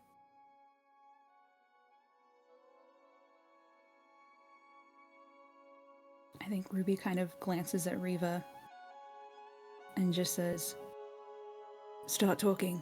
And then under her breath will start speaking the names, like just going down the list. And for the entire time that Riva speaks is just like on a loop saying the names over and over and over again. There are hundreds of names on this list. There were many that died in the splitting of this planet. And she doesn't have to talk fast.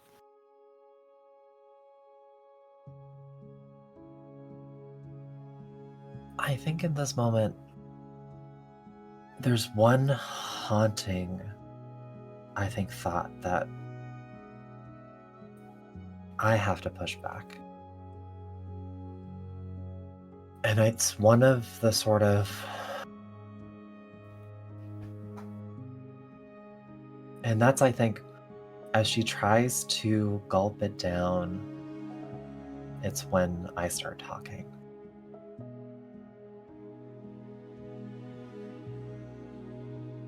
When I buried my sister, my one wish was that she would have peace. Peace that I could never have given her.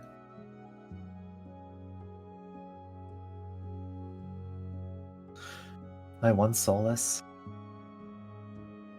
was that she would finally have time to rest and smell the flowers, hear the sound of the ocean, and watch the sunsets that she so loved.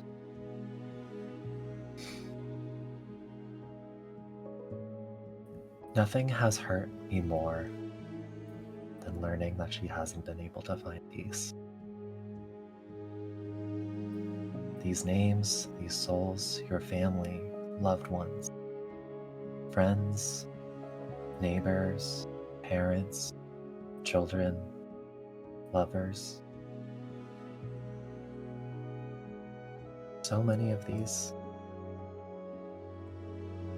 So many of them have been denied peace. Their souls taken, their selves robbed.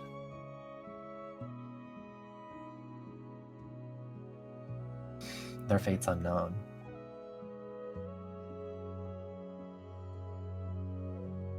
We found them, and we need your help. Will you help us set them free?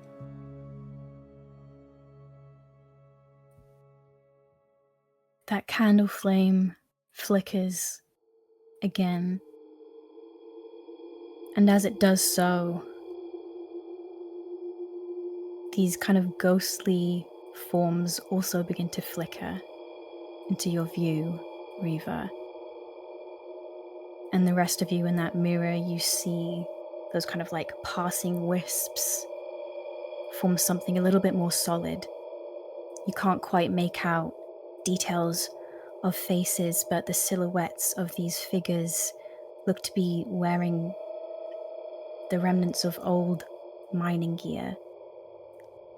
Others clutch broken farming tools and pitchforks as these people kind of like materialize from the fog itself.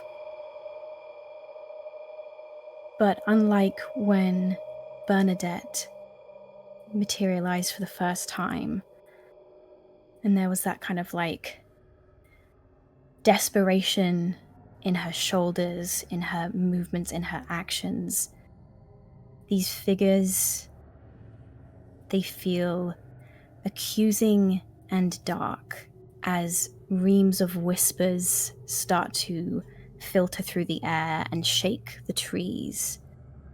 And you hear one word repeated again and again as you hear,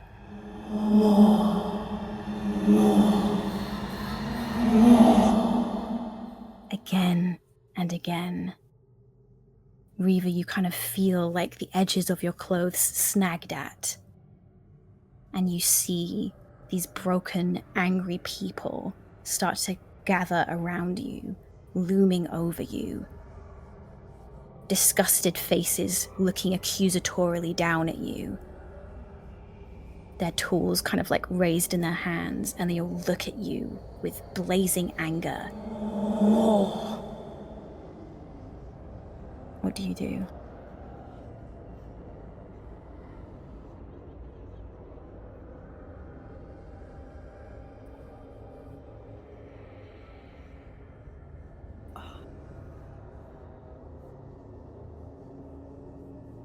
I'm trying to figure out what exactly the first steps of penance look like for Reva Crowcolt. And I think that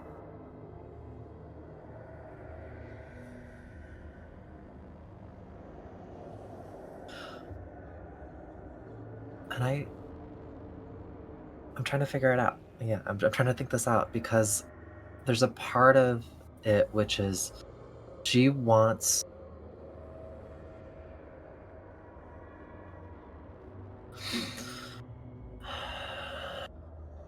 because there's a moment here which is that we found your loved ones and they have been trapped and they have been denied peace and solace for hundreds and hundreds of years, and to understand that like we finally have a moment to set all of these loved ones free. And yes, you all want more, and you want to cause pain, and you want to cause suffering, and we're hurt. We're hurt, we're angry, and we're hurt, and we're angry, and you can feel the blood, the fire, everything sort of boil up within you because of that. But yet at this moment, there's a moment to give those that we loved peace. And yes, there's time for anger and there's time for wrath. And if you want to come after me and like get to inflict pain, then I will gladly take it all because I deserve it. But at this moment, we have a chance to set everyone else free.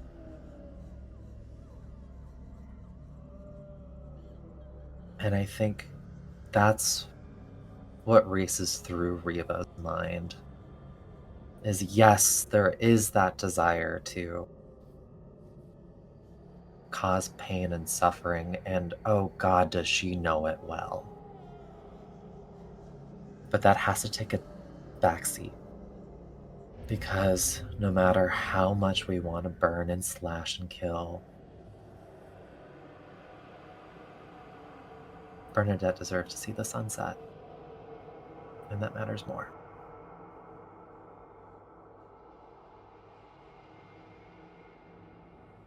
As the rest of you kind of like watch on, and you also hear these kind of like whispers like lift the edges of your clothes and your hair. Can we tell what they're saying? You can also hear this word. Tennant's gun starts to grow warm in its holster.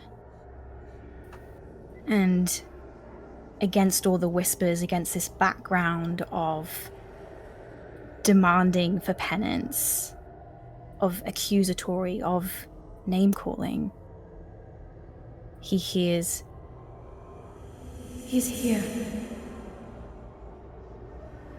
I can feel him. Please let me see him. and anyone standing near Tennant feels him like physically recoil, and he kind of like fumbles with like clumsy, unfamiliar hands and like tears the gun free from its holster and kind of like shaking slightly holds it out in front of that mirror. And instead of a gun reflected in its surface, you see Sally once more.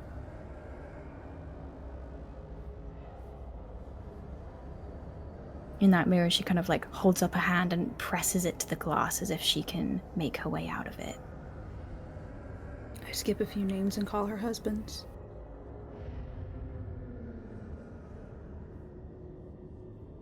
Reva, you hear amongst these whispers, Live in his house. you hear another one. Just the same. I think Rodella leans forward a little bit. And she's been standing kind of behind you, and she puts a hand on your shoulder. And she says, more. Lennox Moore. You hear that name reverberated. Lennox, Lennox, Lennox. You hear cursed shouts. Bastard! Murder! And you hear from behind you from that mirror, Randall? And against that name, that you hear, Sally?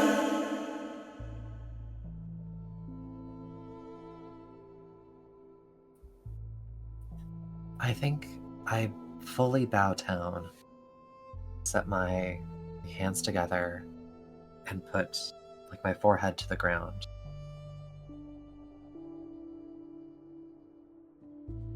Please, let us try to right this wrong.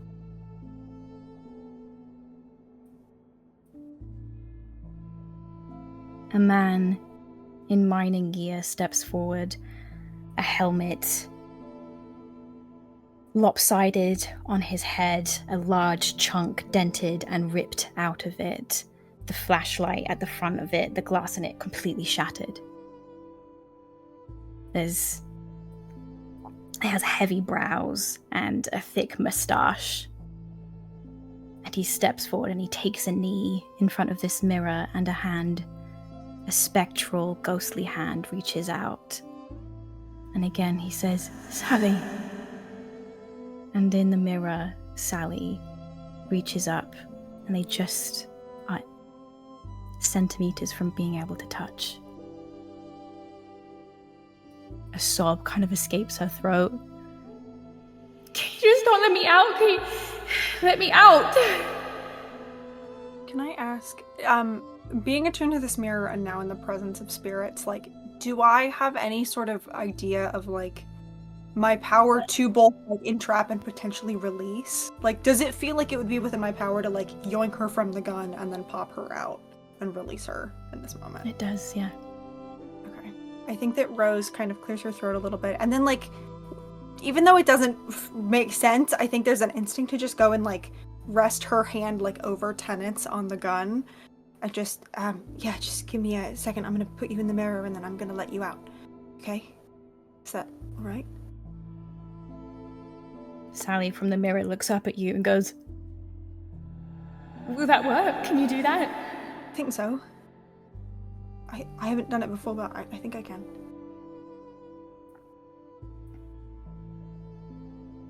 You don't see kind of like the details of this man kind of kneeling in front of the mirror. You don't see into the ethereal plane as Reva does, but you hear kind of in the back of your head, do it, please. I think my eyes kind of like flick to him and I nod, and then they go back to Sally and I wait for her consent. When you say that you think you have the ability to do that, I think Rodella's hand kind of goes to her pocket where Henry is. Yeah. Sally nods at you, and as she nods, it prompts the tears brimming in her eyes to spill down her cheeks, and they leave these kind of like ghostly silver imprints, but they don't fall because they are not real. I think Rose like takes this sort of like deep but like kind of shaky breath and just like sends a silent prayer into the universe. She's not the praying type of like, please let this work. And then feeling the evil in this mirror and feeling like she's doing something wrong, but like tethered to this feeling from, the day before, I don't know, time is fake, of like hearing Sally talk about her husband and putting herself in Sally's shoes. Rose will just like, with the mirror, like reach out and try to like gently pull her into the mirror. the runes along the barrel of this gun kind of flare and light with infernal energy, and Tennant kind of like holds it a little bit more gingerly. And you feel the moment that like this innate magic of the mirror locks on to the soul inside that gun. You feel it. It's as though you are dipping a hand in sand and you feel the weight of a heavier, larger rock in amongst the grains, and you can kind of like fish it out. And you kind of hold it in your palm, and this soul starts to kind of like seep like a smoking gun, kind of like is pulled from the barrel, and you feel it kind of like wrap around your hand. What do you do with it? I think, first of all, do I feel like this is harming Sally in any way? No. Okay. Not currently. I think, like, in this same, like, kind of metaphor of reaching into the sand and, like, picking up a rock, I think that Rose, like, essentially, like, puts her hand down in the, like, incoming tide of just, like, the thick magic around them and just lets her go back into the ethereal space. Sally's reflection kind of like shimmers and ripples and disappears from that mirror and reappears in the space in front of it where Randall is kneeling also down on one knee, as this kind of like foggy shape takes form. And that hand kind of like reaches up and like holds his face, and his hand reaches up and their foreheads touch. And you hear these like kind of like grateful sobs of release. And then, Rose, I think you feel some sort of a tug that is unnatural and foreign to you, and you feel something in the mirror pulse, and you know a split second before it happens that this soul is not yours to release, that it is bound. And you watch as ghostly, ethereal, metallic gold starts to rise up from the ground and spread up her legs, and you see her go, no, not again, no. Can I try to cast something? You can try. Can I try to, depending on, like, the minute I sort of, like, feel this magical effect, can I try to either counterspell or dispel magic? And I'll do it at 8th level. This is not a spell, so you can't use counterspell. Mhm. And you would only be able to cast dispel magic on the mirror, but you cannot cast dispel magic on a deal that has been made outside of you. Can I, like, specifically the magical effect that is causing the gold to happen? Like, I know I can't do much about the soul binding, but, like, because dispel magic, you usually can pick one magical effect on something. Can I just try to stop that? I think you get the impression, like, this gold is not a magical effect, it's an echo. It's a memory of something that has already happened long ago. Okay. It's not necessarily happening again. Whatever being conjured this gold in the first place is not present. This gold is not real. This is a spectral echo of a tragedy long ago. And as the gold kind of like finishes covering her face and hardening, she disappears in this like acrid black smoke and is pulled somewhere else. You feel where that soul goes from having held it. You feel it drop like a stone out of your hand. It goes down below the surface of the planet. I think Rose just stares, like, horrified, but doesn't say anything. Sally's husband is shaking his head. What just happened? Where is she? I didn't, Where did she go? um, Let her go! Let her go! It's echoed among you, everyone saying, let them go.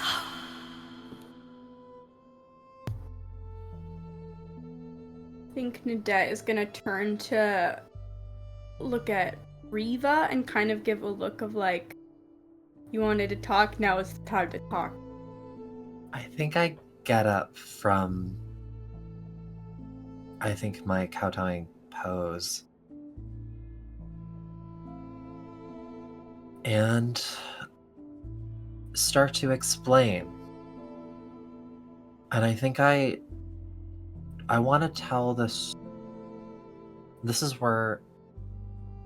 No, I start from the beginning and I tell the story of Lennox Moore and tell the story of the demon, of the deal that's been made. And I want to talk about the magic that's been ensorceling the souls of all of the loved ones down below. And I want to talk about. I think I want to talk about Molly and how that she's taken their souls and have used them and have trapped them, and we're trying to find a way to set them free. I think while was talking, Nadette is just very quietly casting like silent jet moments to punctuate what we saw, what we've seen. You cut out. Shoot. I think while Riva is talking, Nadette is just at like important moments, like punctuating the words with like silent images of like what they've seen, fights, getting hurt, going down, of rejoining back together above the crowd. That unrest amongst the crowd, that anger, that simmering disgust seems to not level out, but just become deadened with this heavy sorrow and grief as you conjure images of the statues below the mines, of Wallow himself. And you see their eyes kind of turn to these images locked on. But Randall, Sally's husband, his eyes are locked on all of you. And he says, You can free them.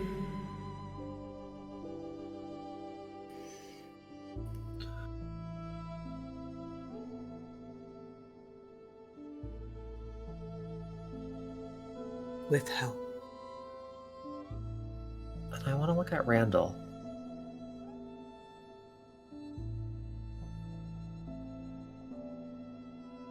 I loved my sister. And they have her too.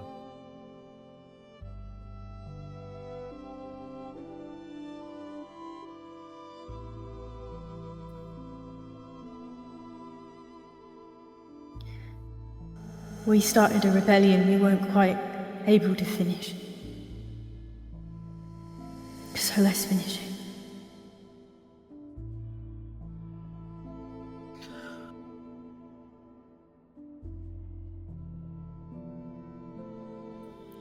You should know.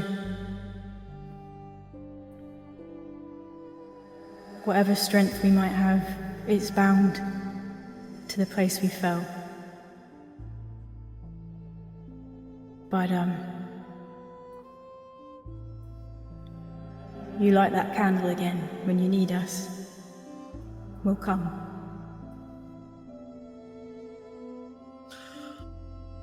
I would like to take a deep bow of gratitude.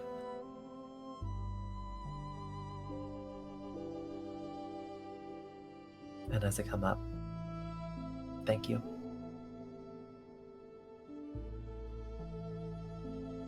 I think Randall reaches up and he takes off this miner's cap. He kind of tips his hat to you. And as he does so, you all watch that purple flame flare. And this bleeding black wax of the candle takes on a different color. It turns from this ebony black to a deep midnight blue. And that purple flame is replaced by a much softer, a much warmer almost starlit glow. And as this glow falls upon all of you, you feel some of that life return to you, some of that vitality. And you all take the effect of a long rest. Reva, your level of exhaustion is gone.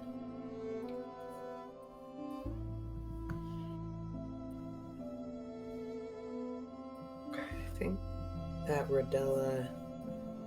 that Rodella kneels down, kind of like behind Reva, and wraps her arms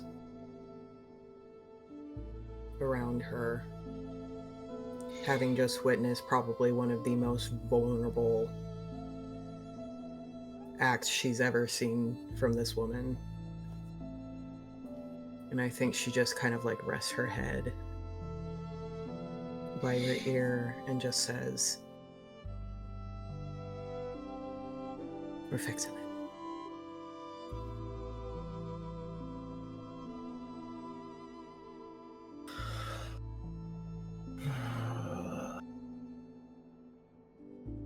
I think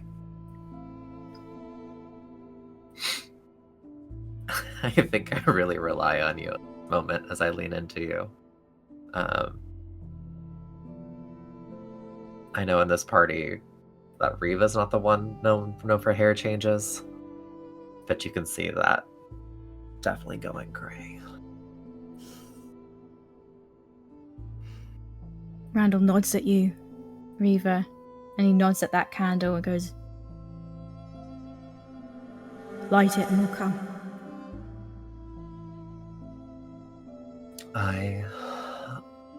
I look at him. I promise. I'll make this right. He leans down and blows the candle out, and like dispersing fog on the surface of the ocean, the figures disappear. And that is where we're going to take our break.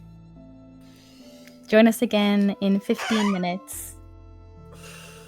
And yeah, let's go spelunking again. It's gone so well the last few times. What could possibly go wrong? Catch you soon. Bye.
Welcome back, everybody. We're going to pick up with our family as they re-enter the mines. The graveyard was located to the kind of the far side of the Dorithium Hole. That is where, as we know, one of the entrance to the main mining tunnels is. So, just as you did days ago, weeks ago, it's kind of hard to tell at this point, just as you did before you descend down into that chasm, you find that entrance again. You don't see anything like changed, anything different to as before. You don't see anything suspicious. You don't see anything spooky. It's just as it was before. I mean, it is kind of haunting because you're now doing this like at midnight. But yeah, you can make your way to that initial entrance. As you know, there is a long kind of stretch of tunnel before you that leads to the main elevator shaft at the end of it. You've got Nadette and Ruby kind of leading the front, Tennant and Rose sandwiched in the middle, and then Reva and Rodella at the rear. Rodella's gonna cast Bless on everyone Okay. as we walk in. Can I have grabbed the dark vision goggles and tossed them to Rodella? Appreciate it. Yeah. You won't be able to see me with those, but I'll be there.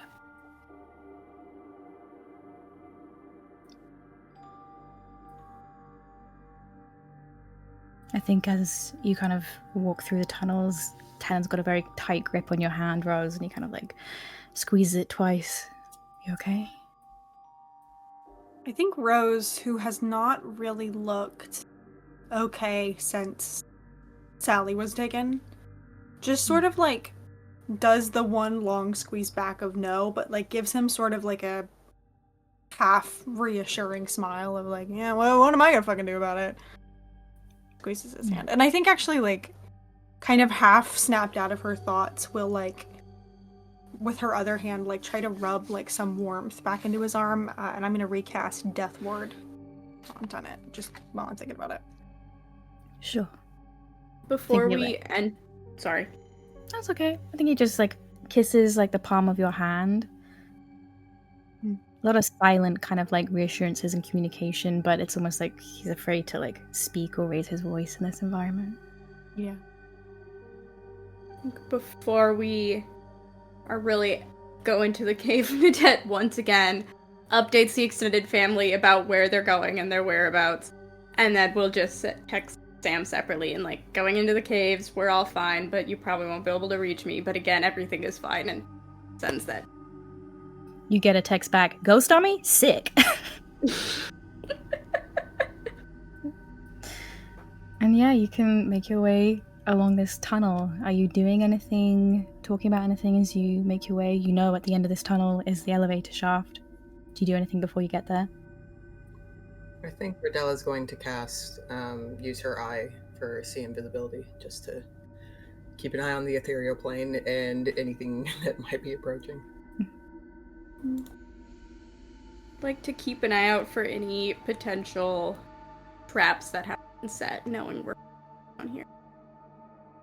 Yeah, what sort of a check is that? Can I do a lovely investigation? Mhm. Whee! Oh, I can't see. Okay, that's a 18. Yeah, everything looks unsettlingly normal. Hate that, thank you. Mm-hmm. You can even kind of see your footprints from the last time you entered these mines, that kind of like imprint in the dusty, kind of like these earthen tunnels that have been carved out centuries and centuries ago still hold the echoes of your last journey here. Out of paranoia, can I use my feet to cast Detect Magic? So much fucking magic everywhere. Does it feel like the way that it did the last time we were down here, or is it like different? No, Okay. it's very different. It is like radiating. I don't even know if you could discern what sort of magic because it's just everything. And it also is just like you immediately get like fae radiating off of everything, just magical energy kind of like everywhere. Can I try to like parse through it to look for two like specific magical things that I'm trying to figure out if those are present? I'm specifically trying to figure out like if there's a scry or if we're being watched in any way or if any of this is illusion. You get a lot of illusion magic, not where you are now, but kind of like just as you kind of go in, it's everywhere. But you don't get anything for scrying. When you say it's everywhere, like, do I feel like everything we're seeing is an illusion? Just to make sure I'm processing that correctly. No. The tunnel that you're walking through now is real, not an illusion. As you kind of like get closer and closer, you can kind of feel it radiating out from like the heart of that mine and everywhere else. Yeah. Gotcha. Okay. Then I will, under my breath in Crow's Cant, just a lot of illusion ahead. So just be ready. Yeah.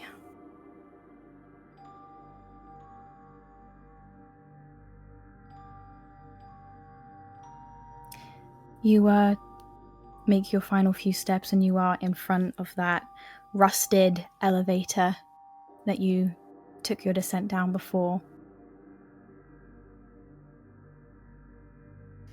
Is it up or is it like, do we have to call it? You would have to call it.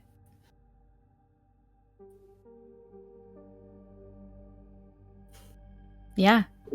That kind of like rumbling, shaking sound. The chains of the elevator start moving and rotating, and you hear the kind of like echoing screech of metal as this like cage is lifted back up from the depths of the mines to your level. And it kind of like stops with a kind of like hiss. Are we really getting in this thing again? Yeah.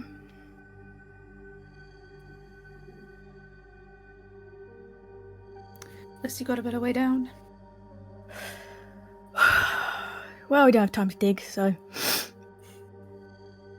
Okay. Yeah, you can file in one by one. Alright. Oh, and... Yep. Who grabs the lever? Probably Nadette. Yeah. Yeah. If no one else is absolutely Nadette. You shut that kind of like elevator like cage door, you grab that lever and you pull it with a clang. And suddenly you are not in this elevator.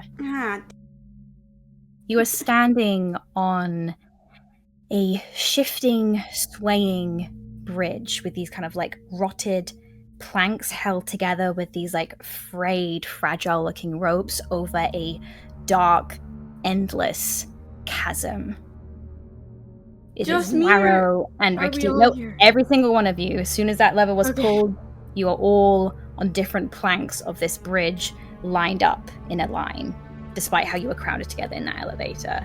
And you feel it kind of like rocking and swaying. You're immediately sickened with vertigo as you see just the expanse endlessly down below you. Would I be correct in assuming this is the illusion magic? The detect magic lasts for 10 minutes. Okay, cool. Oh! Cordella's ripping the edges of this and just kind of like eyes frantically like scanning our surroundings, and I think looks to Rose. Is this real? No. This is a big shot in the dark, and I acknowledge that, but hey, I rolled that nat 20 that one time. Can I try to dispel magic, this specific illusion? Sure. I feel like I'm gonna have to roll for it no matter what, so I'm just gonna... Oh, I've been rolling bad today. No, that's fine. I'll cast it at, I think dispel magic is third? I can't read. Yeah, I'll just cast it at third and then probably roll for it. Yeah, no. What? She didn't cast it at the lowest possible level? It's not a cantrip? Wait, guys. Asshole. come on. I'd love to roll above a 10 today. I'm gonna throw up. Probably not.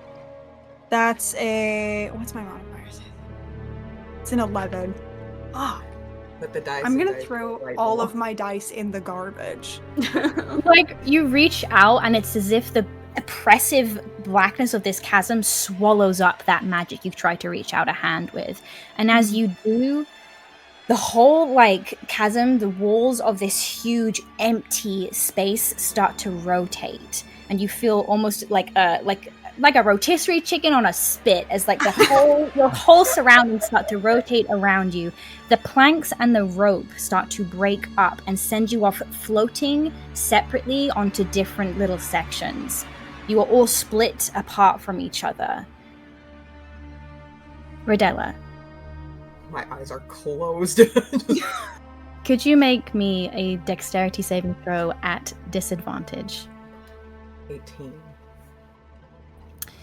You feel like you've got a foot planted on like two different planks, and these two planks start to like pull you in opposing directions, and you sense like the weight. It's almost as if it's like a physical manifestation.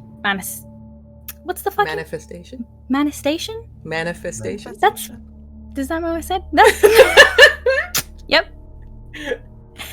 You feel these like planks pull you in opposing directions, like a manifestation of your different obligations and responsibilities, and you hear a voice in the back of your head. Who do you really serve, Rodella? And the kind of like ropes start to like wind and twist, like suspended, like gravity is like dragging you in every which way. And suddenly this kind of like accordion lengthened bridge twists unexpectedly, and you are all thrown off of it, grabbing onto ledges with like the very tips of your fingers, grabbing onto fraying bits of rope. Rodella, you are left dangling. You get an awful rope burn as you slide down the length of this piece of like rotted material. Rodella's holding it, just going, "This doesn't feel like an illusion!" You hear again in the back of your head, "Would you fall for them?" And then these rotted planks begin to splinter and shatter, and you feel a cold hand on your ankle, Rodella, tug. And as you fall into an endless chasm, you hear, "Even the strongest foundations can fracture." And one by one, all of you fall. Featherfall. Yeah. 5 of you float to a stop. The blackness recedes. Rodella is not with you. The rest of you are standing in a tunnel you don't recognize and couldn't possibly be an original part of this mine, because this tunnel is lined with like black obsidian stone, as if it's been carved from this like wicked reflective black material. There is a weird dim light source coming from somewhere, but there are no sconces on the walls. Just your own, like multiple layers of your own reflections kind of like grinning back at you from these like pitch black distortions in the wall.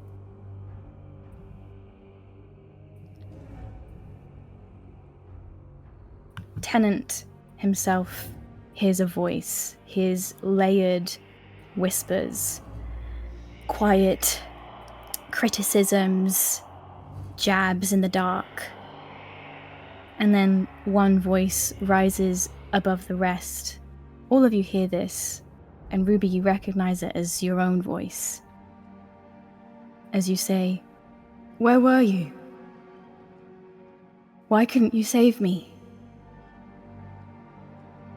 And Tennant has to make an intelligence saving throw. Can I give him a bardic? If I'm there. I rolled like a 4 and a 6, so it's not going to do anything. I mean, I'll get to keep it at the very least, but... I will keep it. Tenant kind of like, against his own will, kind of like draws closer to this like reflection of Ruby in one of these like slabs of obsidian stone. In this reflection, Ruby, you are staring back at him with this sort of like quiet accusation, and beneath your clothes, your chest is glowing with his own hearth. All of these whispers continue to surround you. Some of you hear jabs at your own psyche, at your own worst insecurities, but you hear Ruby's voice rise above the rest. You gave everything to bring me back, but what is left of you now? And then it like blinks, his eyes suddenly like stinging with tears. And he kind of like reaches out a hand, and a hand stretches through the stone and grabs the front of his shirt, and he's pulled in and through that stone, disappearing entirely. Ruby's voice echoes through the cavern. What is a gun with no fire?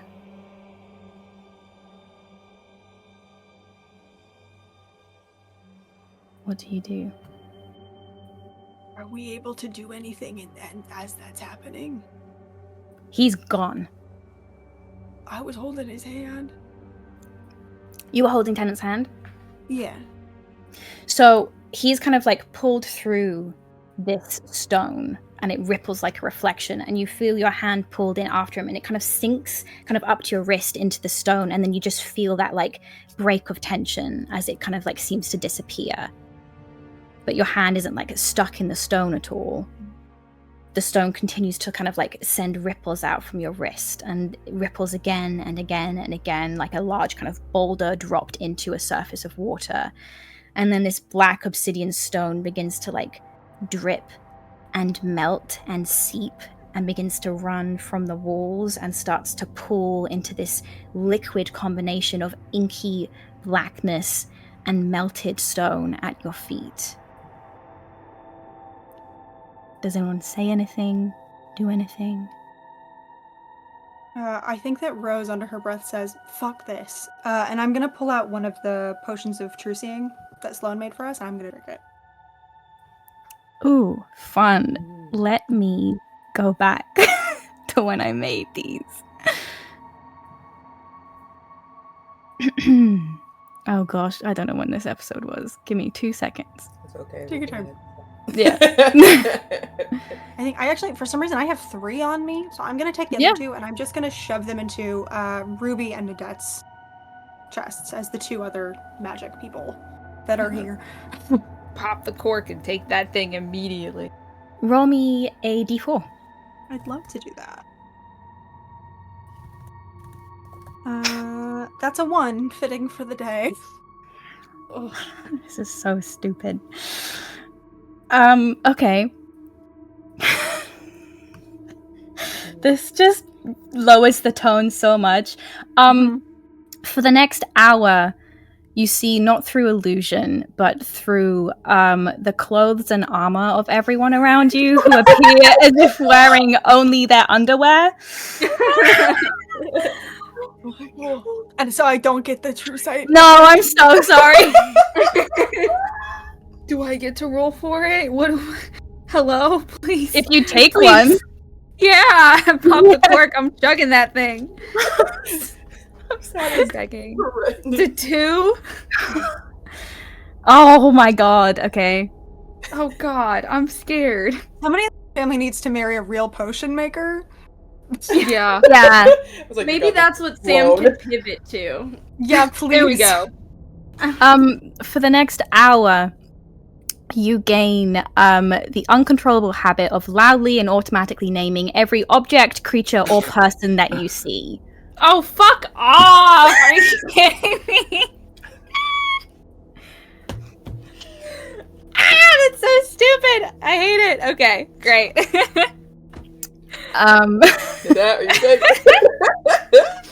Nadette wasn't gonna take it, and I don't think she will until she realizes what's going on with the other two. Because she was like, well, I they'll don't be think fine. there is really. Here's the thing: you take these potions. I don't know. You might get just like Rose. You might get like a flash of like Nadette in like a really nice like matching 2-piece set for a second. You go, what the fuck? And like Ruby, you kind of like look to like the side of you and see your mother. And you just have this like weird compulsion to go, Mom. It's like hiccuping out of her. Like, it's, Right. it's fucking awful. Oh no. But this whirlpool of swirling shadow and liquid stone begins to churn at your feet, and suddenly, unseen currents tug you down beneath the surface as if you were pulled into this undertow. For a moment, you are all suspended momentarily, weightless in this weird, ethereal blackness. And you hear distantly the melody of this, like, faint, haunting lullaby. And it kind of, like, grows louder with, like, the beating, the pulsing of your own heartbeats. And then suddenly, that weightlessness shifts. You feel gravity start to pull at you again as the shadows retreat. And these shadows form these kind of like winding tendrils that start to scrape and kind of coil around all of your limbs. You get the scent that the air is heavy and metallic with this tang of blood. And you all find yourself in this strange cavern that is lined with winding ropes and coarse vines of jagged thorns. Rose, you immediately see along the walls these beautiful blooming black roses, very delicate, very ethereal, but your eye is drawn to, ahead of you, a blooming singular red rose, isolated from the rest of them. But unlike the other flowers, the stem of this one is twisted, its petals slightly crumpled and torn. And you hear this lullaby grow in volume. You know in the back of your mind, something familiar, something that was sung to you once as a young child, of a voice that you now struggle to remember. And it like tears at your heart. And all of you feel this strange lethargy kind of like creeping into your muscles. At the back of your mind, Rose, you hear, "Look at you, so desperate to root yourself here. I guess some seeds are never meant to grow." Can you make me a strength saving throw at disadvantage, please? Yeah, I got it. Don't worry, guys. There's not even a point of me picking the right die. There's just no fucking world. Oh, now you rolled above a 10. I'm gonna kick your ass, D20. It's fine. It's just a 10. Like, there's no fucking world. Okay. You see that singular red rose begin to wither and its petals begin to fall scattered amongst these thorny vines. They start to coil and wrap faster than anyone else can move around your entire body, and they suddenly drag you with this lurch downwards, thorns scraping against your skin as they tighten their grip around you. And the last thing you hear, "You tried so hard to bloom, didn't you? And you were never part of this garden." And you will watch Rose plunge through these vines and disappear. Am I able to speak? Sure. As I'm getting dragged, I think Rose has like the instinct to phase step, and there's a part of her that just goes, nope, because wherever we're going is probably where Tennant is close enough, so I'm just gonna fucking go. But I think as Molly says that, Rose just like as much as she can to these vines just goes, you know, if you're afraid to face us in a fair fight, you can just say that, because it's really getting kind of pathetic, if I'm being honest. I don't know if you get all of that out, but you get most of it out. As much as gets cut off, I think it then, because she's got crazy fucking magic in here. Mm-hmm. Nadette, Rose, nope, Ruby, Reva, you were left standing in this cavern. And a dense, cold mist begins to roll in. Around your ankles at first, rising up to your knees, until it suddenly obscures everything around you. It is damp and cold, very akin to that fog that kind of like lay heavy over the graveyard just a few moments earlier. All of the sounds, the kind of like the rustling and shifting of vines, the echoed kind of like last defiant cry of Rose are replaced by these disembodied whispers. And then the mist parts. You are in an entirely different tunnel. These kind of thin, wispy, like straggling bits of mist cling low to the ground, swirling around you. And you see lining this tunnel these kind of like rusty like tools, these kind of crumbling wood beams. It's about as close to a regular mining tunnel as you've kind of walked through so far. And in the damp, kind of distant silence, that lullaby of Rose's you heard turns into this low, mournful funeral dirge. And these rusty kind of like lanterns swing crookedly on the walls. Figures begin to walk towards you with these erratic, jagged movements. And you see these salt-encrusted, empty husks of the excavation team that you sent down into these mines. Eyes now hollow and empty. Skin devoid of any color or life. They move towards you. And a rotted, dried out hand reaches towards you, Ruby, and says, "Join us." Could you make a charisma saving throw at disadvantage? Sure. No Hey, problem. why are you giving us all the roles we're the worst at, huh? What? Fix! I did kind of not. I have a negative. Never mind. I did kind of okay. That's 8. An 8. Uh-huh. So all of you feel like this like cold breeze whistle as these erratic, like you feel the cracking and breaking, you hear the cracking and breaking of salt as their limbs kind of unstick from each other and they move towards you. And hands grab at you, Ruby. Grab at your clothes, grab at your limbs, grab at your wrists. These rotted, empty, accusatory glares of these people you sent to their deaths grab you, and the ground beneath you begins to soften and mold around you as the earth yields, and it swallows you up like quicksand. You hear in the back of your head, "That grave calls you back, Ruby. You'll die here, buried in a place you never had the courage to leave." I think that unlike the last time that Ruby died, where there was like this moment of panic as she felt her hearth go out and felt herself get cold, this time that does not happen. I think this time she feels it get stronger and stronger, and I think that she just kind of gets this wicked grin, and like whichever of the team that is like in front of her and is like grabbing her, I think that she grabs them like by the front of their jacket and like pushes them into the earth and goes in after. Reva and Nadette, you watch this earth part and swallow them up. And as soon as that earth settles over them, the rest of the excavation team freeze in these poses.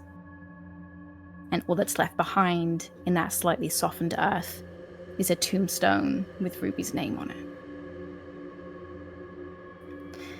There is this blinding flash of light And it's not magical light, it's not arcane light. Nadette, you recognize it as floodlights, like a stage spotlight. And it kind of like bursts in your vision for a minute, leaving behind stars. And as the lights lower, you are in, yet again, an entirely different tunnel. The walls now lined with these ornate, eerie theatre masks, each mounted in different shadowed alcoves. Some of them are expressionless, others are frozen in these like morbid, exaggerated emotions of grief and joy and fury, all with this kind of like hauntingly unnatural detail. And all of them seem to watch with sightless eyes, the two of you. Nadette, what are your thoughts in this moment? I think, like, the instinct to rage almost overwhelms Nadette, but Nadette has always dealt in illusion way more than she has her physical strength. And, like, this is a world of illusion. I think, like, intangibility is the name of the game here. So she doesn't rage, and I think she just, like, without really looking, just, like, grabs her mom's shoulder and is gonna give you a bardic, which I only have a d6, but gives that d6, and then I think just, you said there are these masks on the wall? Mm-hmm. I think Nadette is just gonna grab the one that is, like, the closest to a laugh she can find, like a smiling face, even if it's a terrifying smile. Try and grab it off the wall and put it over. As soon as you're... Sorry, Reva? I was just gonna say that you don't see this because you're not looking. Reva is so proud of love. You cut out a little bit. Say that again. I didn't hear you. I'm sorry. I think on my face, there's just so much pride and so much love. Nadette, as soon as your hand comes into contact with this like smooth painted wood, all of the faces of these masks start to change and flicker in and out. And you recognize past disguises that you have worn, past people, past faces, past versions of your own face that you have twisted and molded for different uses, to disguise yourself, to disguise for other people, for other people's benefit and yours. It's as though these masks are kind of like flickering through every single identity you've ever held, and you hear at the back of your head, all these different people, who are you really, Nadette? And one by one, all of these masks turn to a different face, all of them the same face of your Aunt Lawrence. Could you make me a wisdom saving throw at disadvantage? That is a 9. As you see all these faces turn into one singular face, where your hand is kind of like still in contact with that wood, you feel of its own accord it tighten around the mask of Laurence's face and lift off the wall. And Reva, you watch as Nadette places this mask of Lawrence over her own, and you feel it fuse to your skin, cold and ice-like, and traps your kind of like face in this like haunting expression. You hear a sickening laugh, a laugh you don't recognize, that may have once belonged to Molly, but sounds more like someone you've never met before, but feel inexplicably connected to as your vision starts to blur. And you hear Molly's voice again. You can't hide forever, Nadette. And her voice merges into a different voice. You hear Lawrence's voice. I am what you are. I think Nadette like feels this, refuses to like reach up and touch, because that would be making it too real to feel not their own skin. So I think like this moment, like the fear is so much because this is Nadette's biggest fear, that she was named after the wrong sibling, that she is upholding the wrong legacy. And I think the only thing that can happen in this moment is Nadette is just like quietly replaying over and over the speech she gave to Sam just an hour before. I've always worn 1,000 faces, but I've only ever had to wear mine around you. And like just that is like playing over and over and over, like as the heartbeat quickens and as like the worst possible outcome of all outcomes happens. Reva, as you watch this mask of your half-sister's face form around that of your youngest child, and you see the kind of limbs of her body go slightly rigid with carnal fear, there is another kind of like blinding flash of stage lights, and when they fade away again, Nadette is not there. That mask drops to the ground. No longer a mask at all, but a plaque with a pair of long horns on it. What are your thoughts in this moment, having watched each family member disappear one by one in front of you?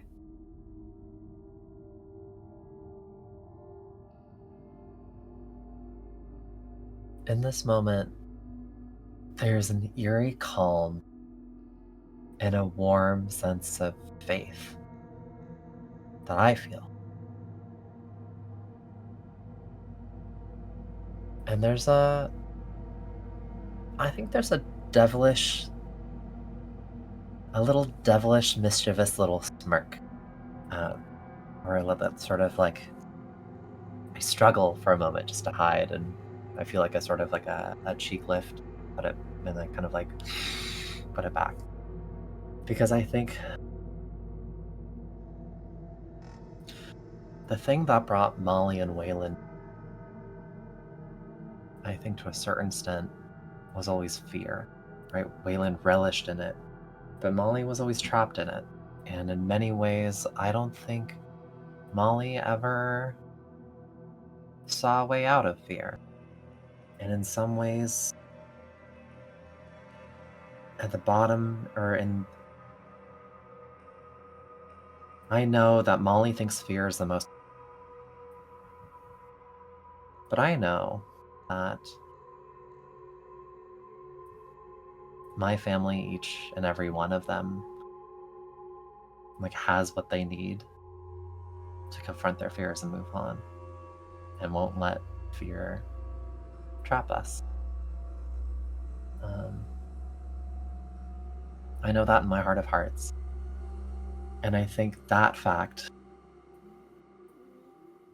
is what keeps Reva moving.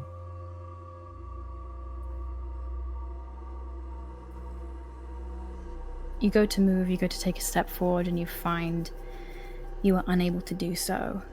And you hear kind of like located cracking and crumbling at your feet. And you look down and see that kind of hard earth beneath you begin to like break open into different fissures, and molten veins of gold start to bleed out of them and rise up around your ankles, along your legs, up of your torso, coating and covering and hardening your body.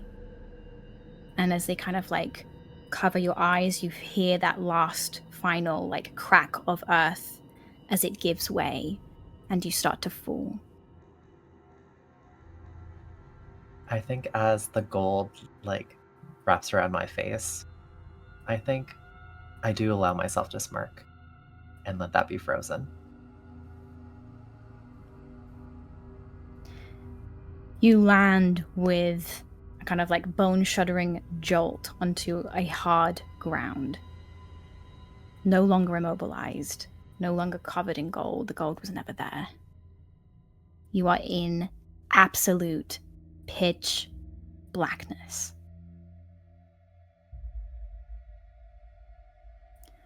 From the black, you hear Molly's voice, but it comes from everywhere, as if it is reverberating like someone who has kind of like banged a metal drum. You hear her say, "I told you, Eva. That pride of yours will be the death of you and everyone you love. You've lost so much already, and yet you still seem so eager to lose it all. And one by one, some of these like pitch black shadows, you know that they are like this is magical darkness because you have dark vision and it cannot penetrate this. Some of these shadows peel back just a little bit to reveal each of your family members, all restrained in a different way. Rodella, you are suspended mid-air as if forever falling. You're kind of tied at the wrists and ankles by those frayed ropes that held that bridge together. They pull you in different directions, kind of distorting your body as if gravity is like constantly pulling and shifting around you. The shadows part again in a different area of the room. Tennant is embedded within this slab of obsidian stone, only his face and just the tips of his fingers emerging from it, and he's surrounded by these faint, kind of ghostly reflections of his own disappointed, hollow-eyed stare. The shadows peel back in a different area of the room. Rose, you are bound by these thorny vines, kind of like plastered and pressed up against a wall. These tendrils creep up your face, and these long, kind of jagged thorns elongate from your temples to form this like mocking, long crown. Once more, the shadows peel back to reveal Ruby, who is sunken more than knee-deep into the ground. Your arms are crossed as if in a position someone might be put in a coffin, and that same kind of like salt kind of crusts over your body and keeps you in place. And finally, that little bit of darkness peels back a little bit to reveal Nadette, who is suspended by strings, a kind of like floating marionette puppet with that mask still over her face, expression locked into this morbid grin.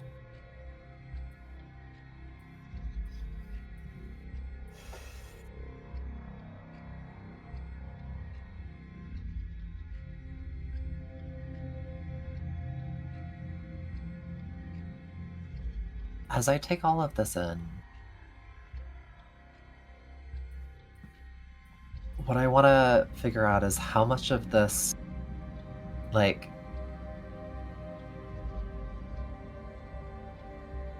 I want to figure out how much of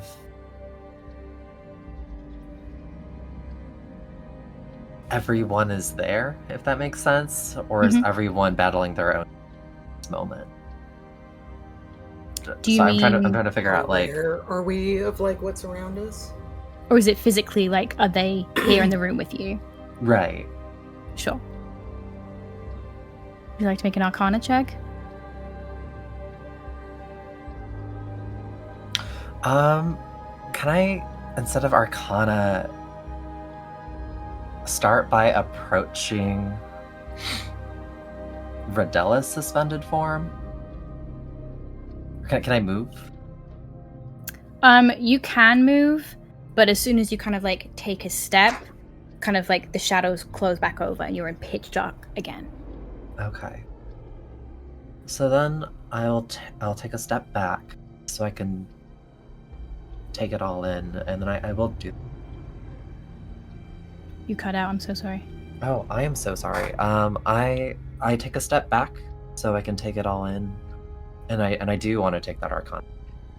Sure. Don't forget you still have a D10. Okay. It is 23. That's a really good roll. So, 1, your family members in this room very much here. Their restraints very much real. You also get, with that Arcana check, that the darkness that you're in is indeed magical, and you get from the depths and the expanse of it, it is likely coming from multiple different sources. Ruby, you can see through magical darkness, is that correct? I think so. I'm pretty sure. Let me double check. Yeah! Yeah? Mm-hmm. So, Ruby, you see what no one else can. You see the rest of your family members in these various restraints. You see that you are in the kind of final chamber of this mine. You see those hundreds and hundreds of golden statues spread out. In that clearing in the center where that ritual was once cast to create Wallow, you see Molly kind of like hovering there. You also see, situated around the room, are these different kind of like old miners' lanterns on large, long poles. There are 6 of them, and they are the sources of this emanating darkness. Ruby, what are you thinking in this moment? I think that surrounded by darkness and shadows that she has just always been more comfortable in, but lately have been betraying her and absolutely shit-kicking her in every way imaginable. I think that she, with kind of like a rush of that like fiery hearth energy, I'm gonna cast Daylight in this chamber, and I'm going to center it in the middle of this chamber, in the middle of the circle of statues where that ritual was kind of initially cast. And it's a 60-foot radius. It is a giant column, which is ridiculous. Okay. And just shout, light 'em up! You call out, and this spell starts as this like small bead of light where you cast it, and for just a moment all of you see, kind of like blinking desperately to try and peer through this like oppressive blackness, you see just small little glittering reflections as these hundreds and hundreds of metallic bodies catch the light just a little bit, and you know, all of you now, that you are in this chamber with the statues. And Ruby, in this darkness, you see that little bead of light flicker, and then you watch it go into one of those lanterns. You can make an insight or an arcana check. I'm gonna do insight, because I'm slightly better at that. Okay. Do I see this as well? Yeah. Okay. Everyone sees this. No. So you are all now aware that there is at least one lantern in this space. That is a 12. Something went wrong. I have a feeling I know what the something is, but god damn it. Would anyone else, because you all saw this, anyone else can make an arcana check if they wish.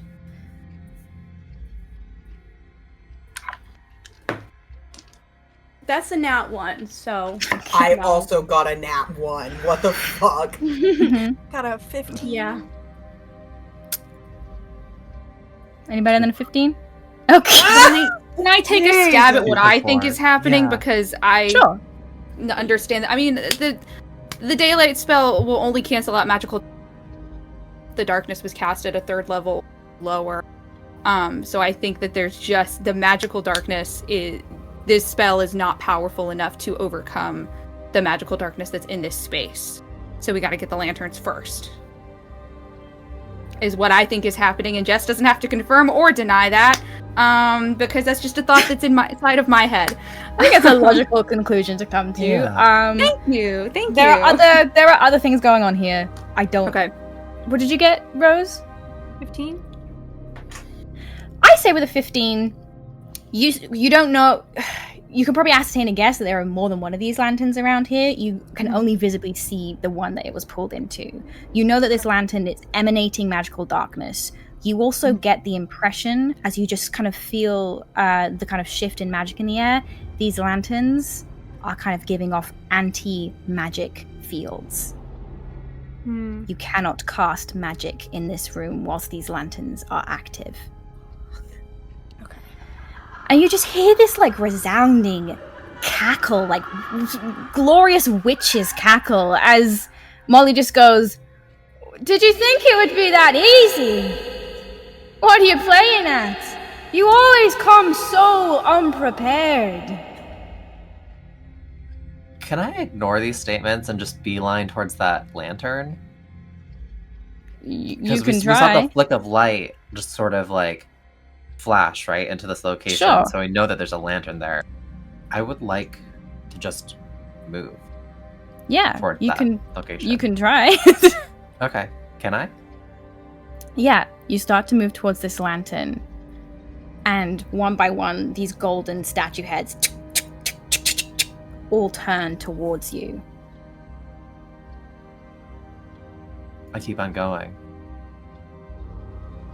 They start to move and block your path, shifting, kind of like groaning, like groaning, creaking stone.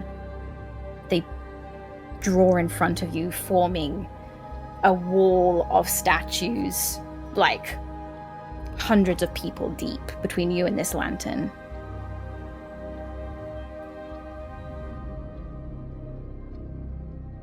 Does anyone else say anything? You can't really do much, but you can say something. And I, because it's sort of a gray area, like, do a check to see if I feel like I have access to my, like, innate Fae features. Like, my race features, essentially. Yeah? Yeah? You can do a check about it, yeah. Okay. What check would you like? Oh, I feel like that would be an Arcana check.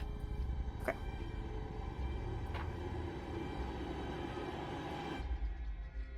Oh, finally, and a halfway decent roll. Jesus. 17? It's risky. I don't know. I think you just going on logic.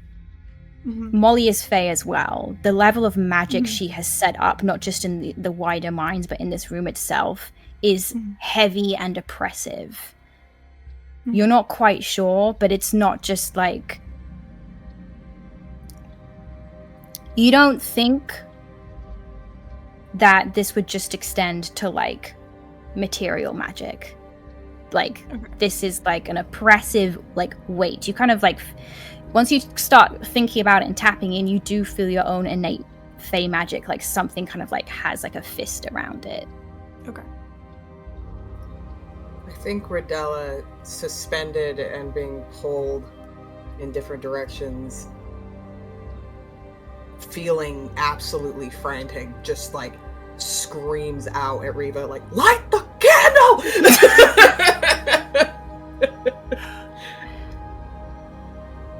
I want to try to figure out how to do this. I think with the wall of gold statues in front of me,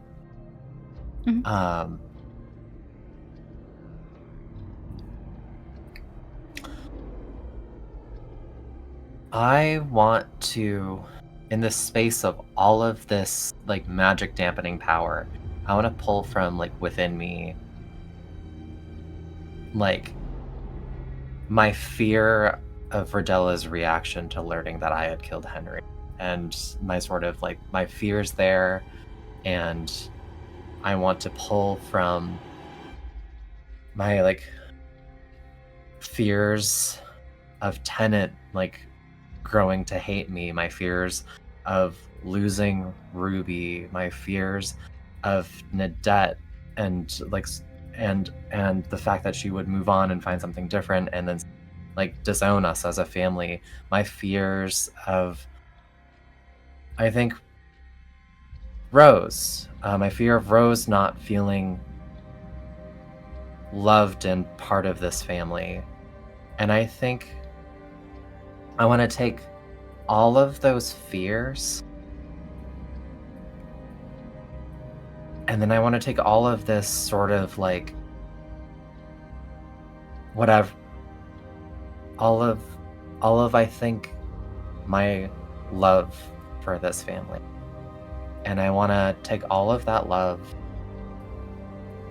and then I want to take my fear that I don't deserve this. I want to take that and use that to generate a little bit of infernal flame.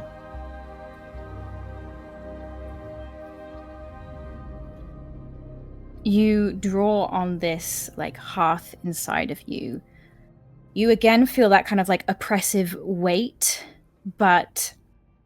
and you get the impression that if you were to draw upon this hearth for anything like a hellish rebuke or anything to that extent, it would just not be able to generate the flame.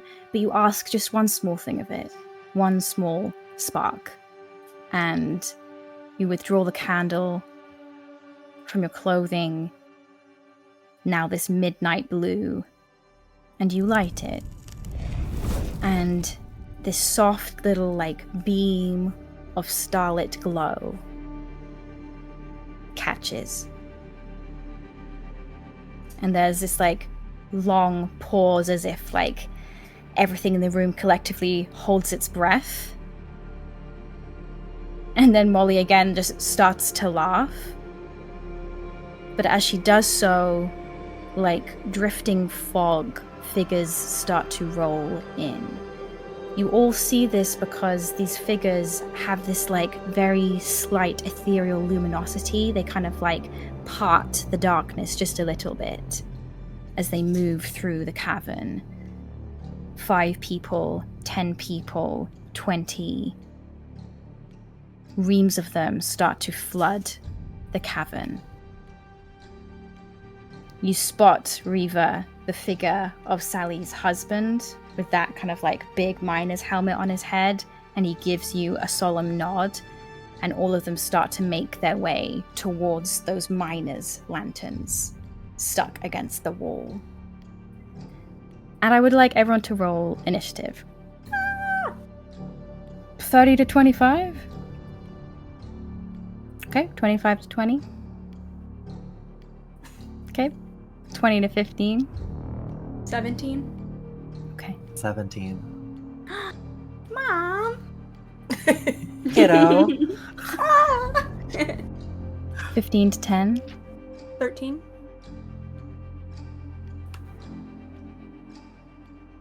It's a race to the bottom. I was gonna say, I'll see you down there.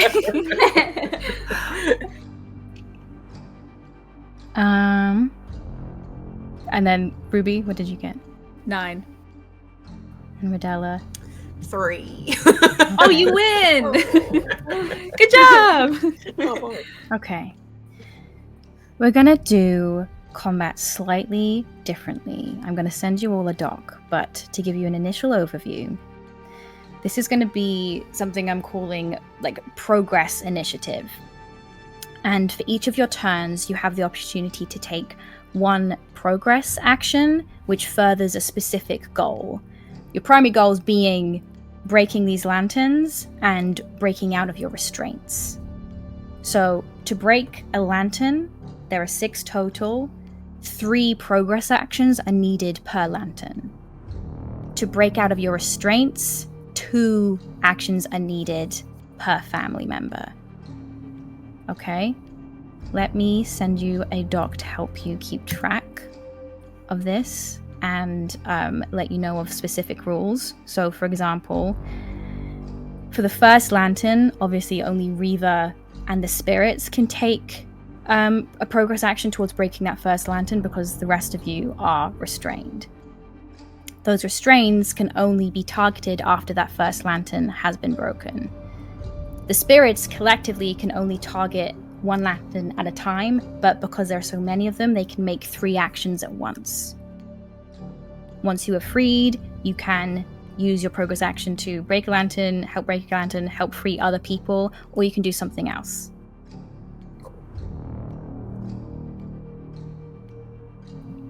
Does anyone have any questions about that?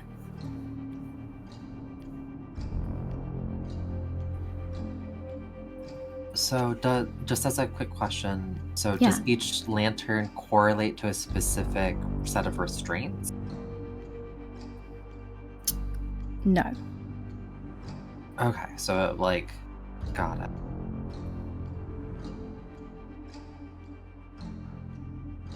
And is this just rolling like a d20? You don't have to roll anything. You just tell me what you're doing. Ooh. Okay. Got it. And do we have to break a lantern in order to break restraints? Sorry if I missed this. So, like, do I have to break 2 lanterns before I could free 2 people? No, it's more... It'll become clear, but as the lanterns start to break, Molly is going to struggle to keep hold of these different pieces of magic. So once you start targeting the lanterns, she's going to have a harder time keeping control of the restraints, and they will be easier to target and weaken. That makes sense. Cool. Yeah? Does that make sense? Yeah. Okay. So, it is conveniently the spirit's turn first. You watch this group of rebels, we'll refer to them, because that is what they once were. Their kind of ghostly hands reach out to wrap around these like lantern poles, and you see as they themselves kind of flicker between the ethereal plane, flicker through corporeal and solid, and their hands wrap around this pole. The pole starts to take on an ethereal quality as well, because once upon a time these lanterns, these poles, they belonged to them. Molly was utilizing what she had in the chamber, but she didn't realize that these once had owners themselves. And it's as if they recognize in this moment their original owners. And you watch this horde of spirits all wrap their hands around this pole, and they tear it free from the wall, and they drop it to the ground, and there is a smash, and the darkness from that corner of the room dissipates, and you hear a terrible hissing sound from Molly as she sees this happen. And one of these lanterns are gone.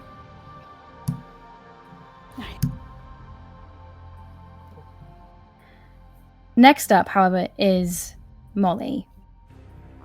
You hear this like awful hissing sound. You see that corner of the room where the shadows peeled back has now illuminated some of her, and you watch her like raise a hand in the spirit's direction and kind of like make a crude gesture in the air.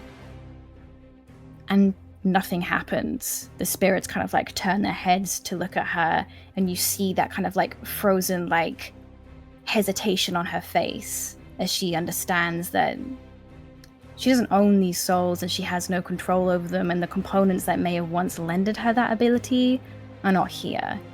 She has no power over these people. You see these kind of flat serpentine nostrils flare with rage. Next up is Riva with Nadette on deck. Riva, what progress action do you take?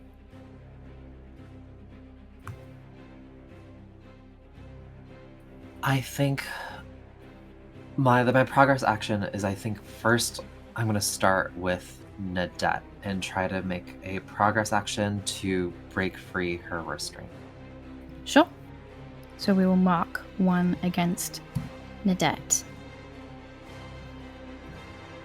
Nadette, it's your turn with Tennant up on deck. What do you do? I would like to... Am I able to make a check against my own restraints? Yep. I would love if... to flavor it a little bit. I think, like...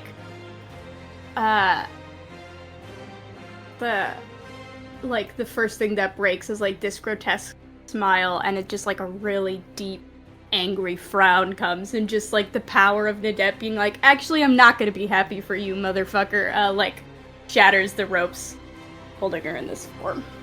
Yeah, Riva, how do you help Nadette escape her restraints? I think I've got a knife in my hand, sort of like with the pommel facing, smashing masks. And I think I'm saying aloud, "You'll never be my sisters, you'll always be my daughter." With those words, those kind of strings holding you aloft, Nadette, they turn into wisps of smoke, and that kind of like crossed marionette handle clatters to the ground at your feet, and you drop to those last kind of like few inches to the ground, free of your restraints. On your next turn, you can help someone else or do something else. Tenant can't really do anything aside from kind of try and force his way out of his own restraints. So I think you just like see him kind of like straining against like the rock that is kind of encasing him, and you see kind of like in his eyes, like had he had this hearth inside of him, he would be trying to use it to kind of like melt and weaken the stone around him, and he doesn't have that anymore. So he just starts using like brute force, of which he doesn't have a lot, but I think in this moment he's just so enraged and so like just empowered by like the bullshittery that is happening that he starts like pushing and heaving against this rock. You see tiny hairline fractures kind of like split those kind of like mocking like faces that are reflected all around him. Han Solo, did you just say? I haven't seen that either. I don't understand these references. Let him out. Rose, it's your turn with Ruby up on deck. Very similarly, I can only do one thing, and that's try to get myself out of here. To flavor it, I think that just make it a little bit sad. I think that Rose like closes her eyes and takes a deep breath and thinks back to those lessons like 11 or 12 years ago, I think, with Chaser when she was learning to be a monk, and like going over those lessons of like, I feel like Chaser would give lessons on like how to like move your muscles in like ways that you're not used to, and like contort your body to like, for that case, best hit somebody with like the strongest part. But like Rose is like trying to move and wriggle around and make herself like small and slip through the empty spaces that creates. Yeah, you kind of like, you brace yourself against these thorns and try and like take up as much space as possible to try and loosen them, and you feel like the thorns kind of like pierce like your soft skin, and like little beads of blood appear along your arms. But the next time you kind of relax your body, you feel a little bit of give in between the vines and your torso. You have 1 mark against your restraints. Ruby, it is your turn. Yeah. I also can't do anything right now until I get out of here. That is what I'm going to be working on. I know that our magic and magical abilities are suppressed in this space, but I think like to flavor it, I think like Ruby like tries to wild shape to kind of like throw some, because she's like stuck and like crusted in like this like salt and earth that's like trapping her. I think that for a moment like she starts to grow larger, and it like there's something like very like bear-like about her face, and like this fur starts to grow, and it doesn't last for very long, and it retreats very quickly, but it's like just enough to kind of like start to put cracks in it, and she starts to wriggle out. Sure. I love that. That is a mark against your restraints, as that salt starts to kind of like crack and a few chunks of it fall away and crumble to the ground. Rodella, it is your turn with the spirits up on deck. I think Rodella, from where she is just kind of suspended in this state, looks around, sees everyone trying to like get out, and you know, very much like the others, she desperately wants to help everyone, but can't until she helps herself, which is not something she's used to doing.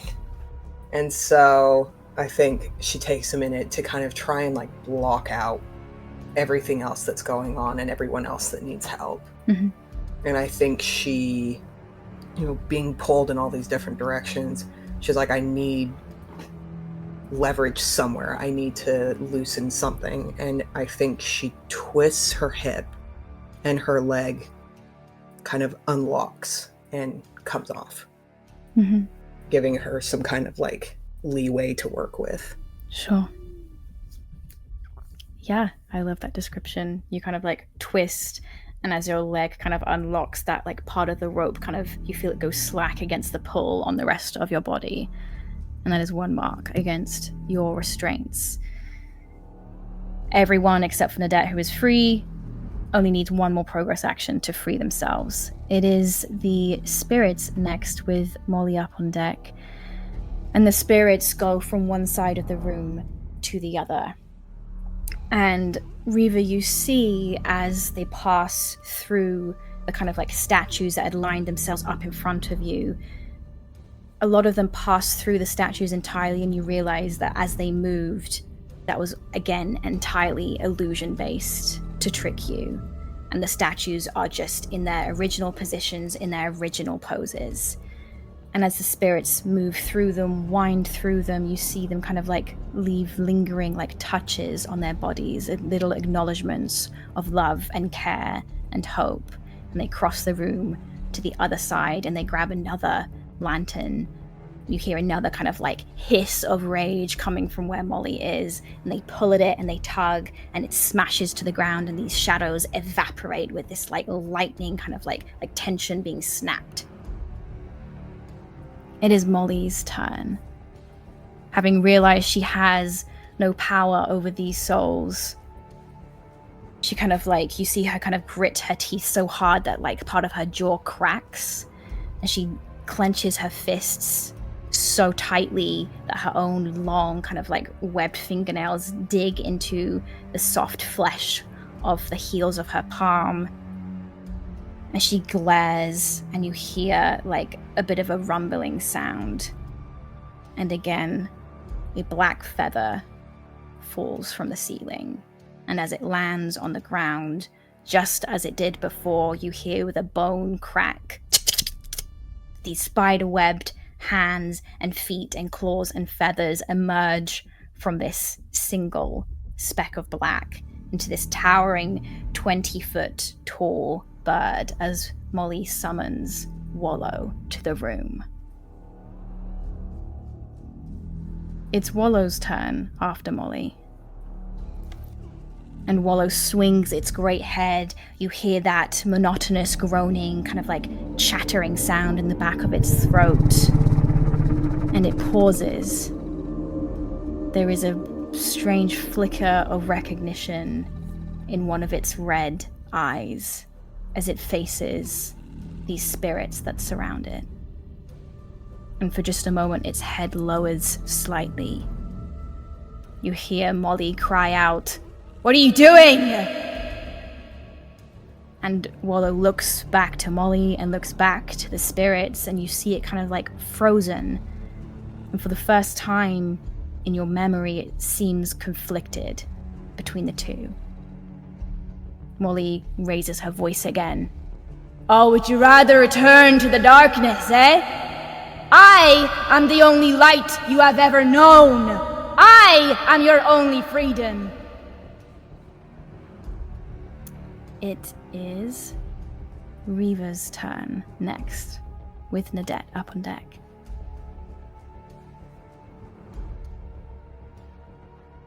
See, I think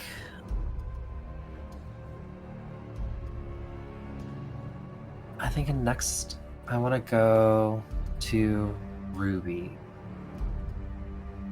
And how was she trapped again? She's kind of salt? up to her knees in buried earth, and then crusted over with salt. I think I want to use. I want to use my progress action to set Ruby. Yep. And I think what I want to do is like try my best to like crack open, like, break whatever binding is keeping her arms crossed. Yeah, you kind of like, you prise at these like crossed arms over her chest. You pull one of them, and there's like a crack as one of them comes free, and then the other, and for a moment they kind of like hang limply and numbly by your sides, Ruby, and then you feel all the blood rush to your fingertips again, and you can quite easily step out of this earth as it kind of like gives way around you, and you are free. She just steps out, cracks her neck, starts stretching out her arm. It's like, all right, let's fuck him up. I don't know what else to say besides like, I love you and you deserve to live your own life. The life that you want to live. Fuck, are you dying? Or is this still an illusion? Shut up, get to work. That's more like it. Nadette, it is your turn with Tennant up on deck.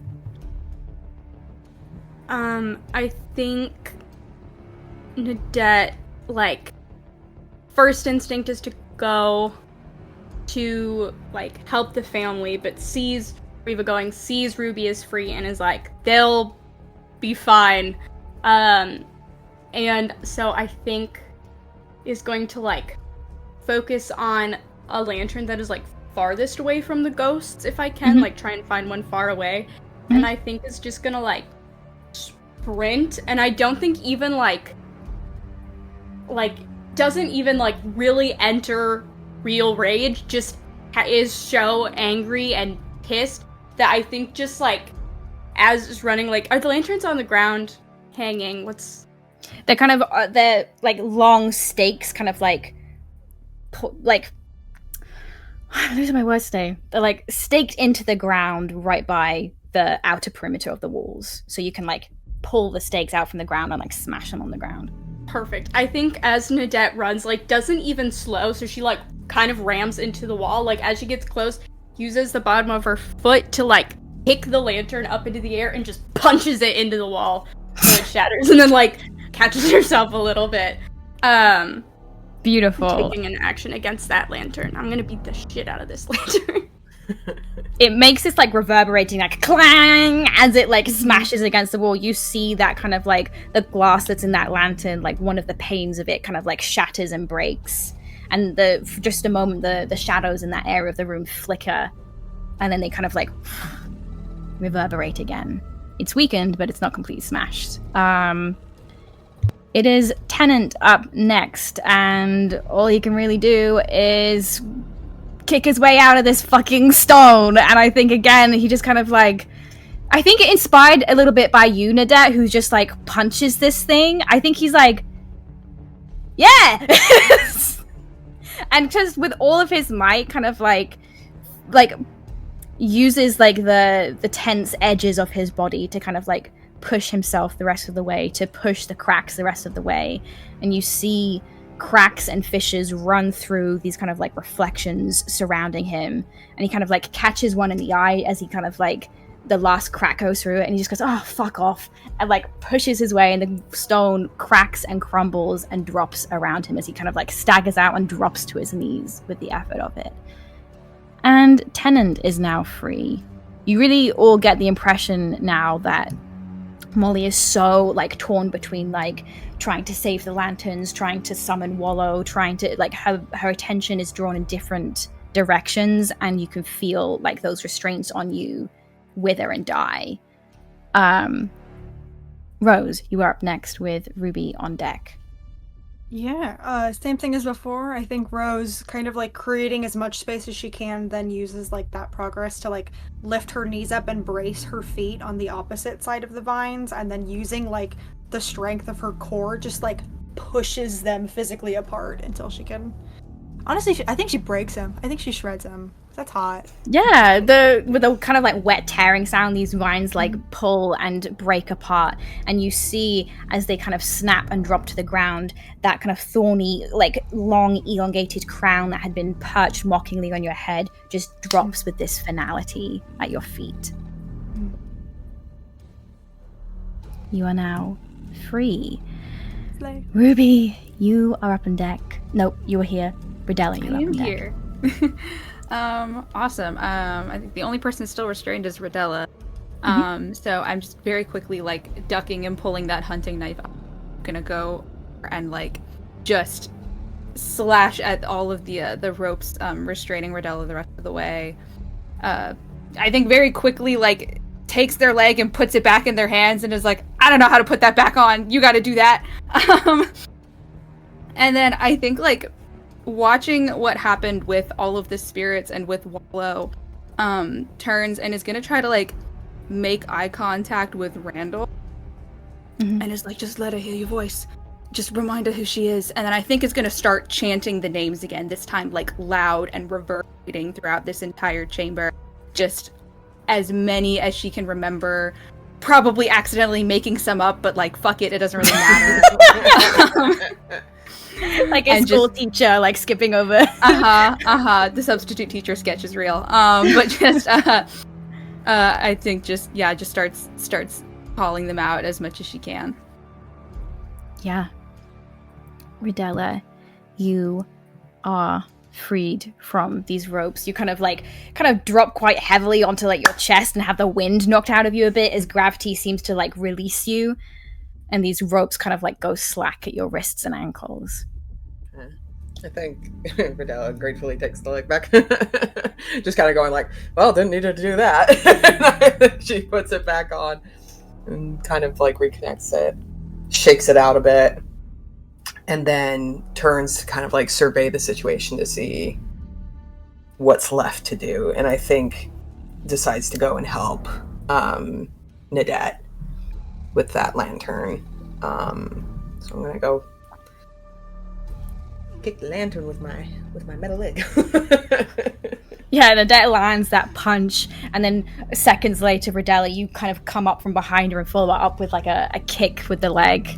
And again, another kind of like half of that lantern kind of like shatters, glass tinkles to the ground. That oppressive darkness flickers again. This lantern is very nearly broken. The spirits kind of like watch you approvingly work on this one lantern, and again, they cross the room. They part around Wallow, and you see Wallow's like many heads kind of like whirl around trying to follow its progress, confused by how many people there are. And they reach across the other side and they target a different lantern, and again, all of them collectively, it now looks as if they move not independently of each other but in unison as they all surge up and swarm and in one great movement smash this lantern to the ground. You now have over half of the lanterns kind of broken. You have 2 undamaged lanterns and one that Ridella and Nadette are working on that is very nearly gone. This room is kind of like getting brighter by the moment, not just with the kind of like inner glow of these spirits, but as more and more of these shadows are kind of like snapped and pulled away. You hear Molly's growl, and once again she kind of like she turns, and she like 1 minute she kind of like she turns with such speed and ferocity that she disappears and blinks out of existence for a minute, and then she is right in front of Wallow, right in its face, and she kind of like, with a jerk of her hand, Wallow kind of like crumples into a kneel at her feet. This great oppressive like 20-foot beast stoops, and she is eye to eye with it, eye to many eyes with it, and she goes, "Don't forget who made you." and she uses all of her energy to try and command this beast into attacking. Wallow whirls around again, starts to step towards one of the closest spirits, and it raises one of its like great winged claws and starts to slash downwards and attacks Randall. And a claw swipes through it and he disperses. And there is a moment of heavy breath, and he just reappears again. Go. And you see Wallow's head kind of like tilt to the side like a confused dog. And he reaches up and goes, I know you're in there. It's okay.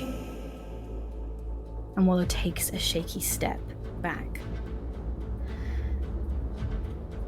Reva, it is your turn again, with Nadette up on deck.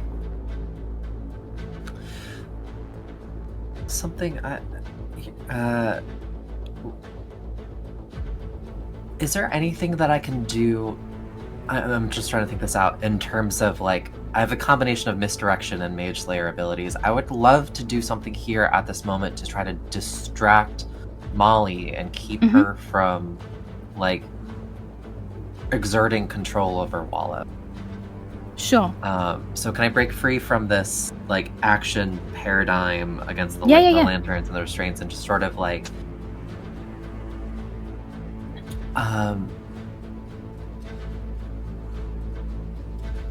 maybe like, I don't know, unsheath the dagger and like just do something to like throw it to try and distract her and try to break that concentration that she's in now.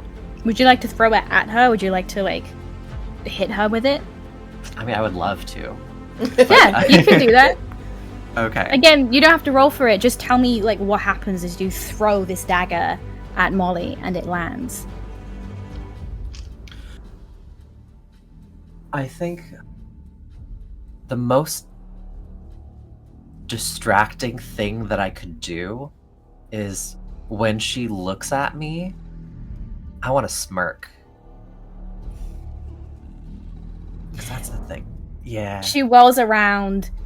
It's almost as if your gazes find each other across this darkness. It's like the shadows peel apart to allow you to both glare at each other from across the room. And she raises a hand to you, and you throw this dagger, and it lands in her palm, outstretched. And she hisses and draws back. This hand now speared with that dagger you threw.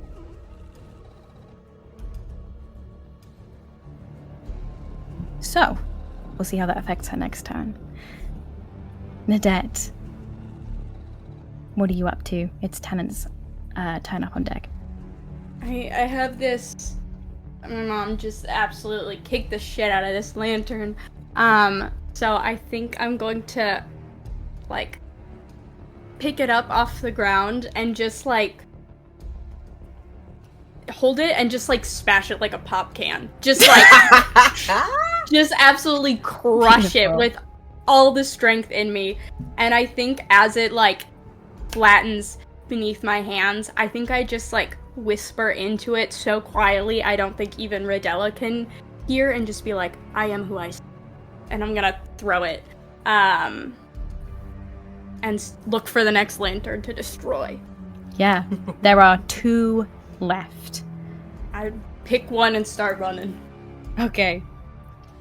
It is Tennant's turn. I think Tennant, before he runs for a lantern, is going to run to you, Rose, and kind of like swipe just like a little smear of blood from your cheekbone left over by one of those thorns and go, "You alright?" You know, been better, been worse. Yeah. Grabs your hand and starts like running towards a lantern with you. And I think instinctively, as he runs, is just going to go, oh, pulls out the gun and shoots one of the lanterns. I think his hand is still quite numb from like being entrapped in solid stone, so it kind of like you hear this like ba-doing as like the bullet kind of like hits and bounces off one of the metals, shatters again about half of it, but doesn't quite destroy all of it. Rose, it's your turn up. Yeah, I think I will finish kind of crossing the distance to the closest lantern. And then I have brought Secretary with me. So I will like lift Secretary up, get ready to hit it, turn to it and go, sorry for this, and then just slam the butt of Secretary into one of the lanterns. Yeah, you improvise weapon it, slam the butt of this gun into the lantern, and the other half of it kind of like splinters and shatters, and he gives you kind of like a, yeah, like... Ruby, it is your turn with Rodella up on deck. Yeah, I imagine this lantern that's been shit-kicked is, like, kind of dangling by a bit of a thread at this point. The one that Ruby... Rose and Tennant just went for? Yeah. Yeah. Yeah. I think that Ruby spends 5 of the 6 seconds of a D&D round on the ground, just looking among all of the different bits of, like, rock and gravel and dirt. Work smarter, not harder. And I think just grabs one, tosses it to, you know, see if the weight is right, and just like baseball winds up and aims exactly for that little bit that is still like hanging on to. And a stone just whizzes through the air past the both of them and hits it, so it severs and drops to the ground, and the rest of it shatters.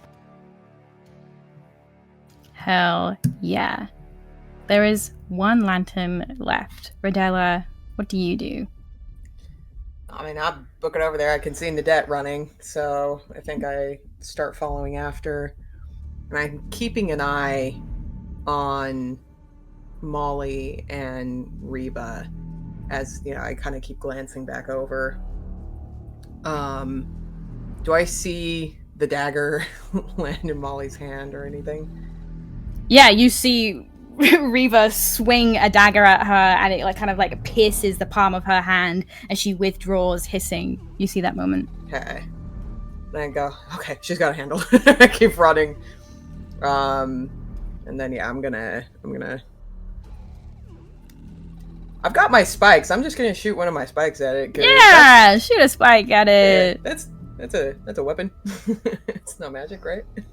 No, you fling one of your kind of like mechanical spikes. It shoots out of your shin bone, your mechanical shin bone, and kind of like the rest of the way kind of like pierces the dagger. Yeah, I started getting tired from running, and I'm like, oh no.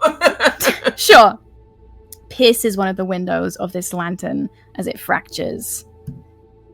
It is the spirit's turn next. I think they see most of you kind of heading towards that final lantern. And so all of the spirits kind of turn their attention to Wallow. And they kind of like start encircling Wallow. And Wallow kind of like keeps taking these like large lumbering steps back. And he kind of like moves back into one of these golden statues. And his heavy form like brushes it. And it keels over and like knocks, like falls to the ground like a heavy, solid, metallic thunk. Hits the ground, and the noise kind of like startles him, and you see Wallow kind of get more and more panicked, and these spirits reach out and place a hand on his feathers, and the kind of like you see these kind of glowing red eyes flinch and blink away, but again and again these spirits reach out and place these calming, soothing hands all over its body, and Wallow just freezes, and you see all of its feathers puff up. And then you see it kind of like relax and its head just lower and bow.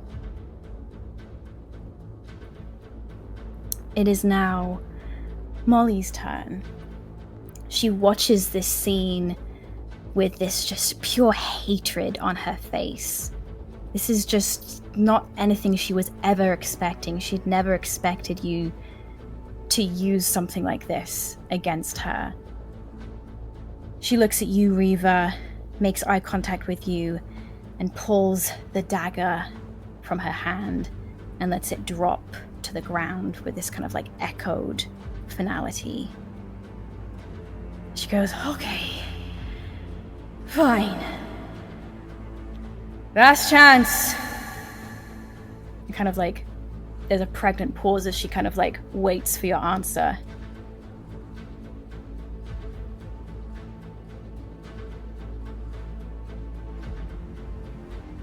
I think watching the spirits sort of calm down Wallow in this moment. Can I sort of like unsheath another dagger? Sure. I think sort of like test its weight a little bit, sort of mirroring like Ruby's testing of weight with a rock. Mm-hmm. Mm-hmm. And sort of move to throw. And I want to throw it at the lantern as my response. Right as the dagger kind of like looses and kind of like spins and twirls in the air, kind of like making its way towards that lantern, it's like the people start to move in slow motion. It's as if Molly slows time for a little bit. She rolls her eyes. She goes, you know, you're right. Death is a common thing. She looks at Rodella. You know what's a far more precious resource? Time. As she flicks her hand, and Rodella's hair starts to turn white, and the lines in her face start to deepen as she ages. 5 years, 10 years, 15. You see some of her like muscle tone shrink just a little bit as she grows older before your eyes. And that dagger lands in its point, and that lantern goes out. Reva, that's your turn. There is Nadette next. Only one more resource action is required to eliminate this lamp entirely. I think Nadette like skids to a stop in front of this lantern. And this is the last one, if I could be a little Of course. I think Nadette, like, right, both of, like, Ruby and Tennant, you know, they're marksmen. So I think Nadette was always the one who was, like, pulling the target into the, like, shooting the target into the sky for them to take aim at. So I think Nadette is just gonna yell, pull! And throw it up, and, like, or Ruby and Tennant both to, like, shoot at the same time to take it out. I'll, like, toss it up, for them to, I love that. Because this is like your last resource action, we'll just combine yours and Tennant's together as Tennant responds to that shout and kind of raises his gun and fires, and that last lantern goes out. The last people we have left in this round are Rose, Ruby, and Rodella. As this last lantern goes out, all of you as magic casters feel that weight lift. You feel your ability, Rose specifically, you feel that innate magical energy come back to you, like that wall inside your mind lower. And all of the shadows in this room disappear. Rose, I'll go to you first. What would you like to do? Yeah, I think Rose kind of steps forward. Molly is still here. Yes? Mm-hmm. Okay. Rose kind of steps forward a little bit and looks at her and puts on their best, like mocking grin, I think, and just looks at her and shakes her head, and it's humiliating, isn't it? To go to all this trouble, put on all this show, to lose. And not only that, but to realize we aren't afraid of you anymore. And neither are they. And I'm pointing at the spirits behind me. And as I do this, I would love to cast Bestow Curse at 7th level so that it lasts 24 hours if she fails. And so the thing about Bestow Curse is it says in there that you can negotiate with your GM for a different effect. Hey GM, can I negotiate with you? Sure. The effect that I would love is to, because this will last 24 hours if she fails, to essentially, like, by displaying the lack of fear in like, as what she relies on, to essentially, like, make it more difficult for her or impossible for her to affect us with illusion magic for the duration of Bestow Curse. Yeah, absolutely. Like, What so then would I I need have to to roll? I can read. Oh shit, I didn't write it down. Wait, I think I have this spell up in the... There she is. I need a Wisdom saving throw, DC 20.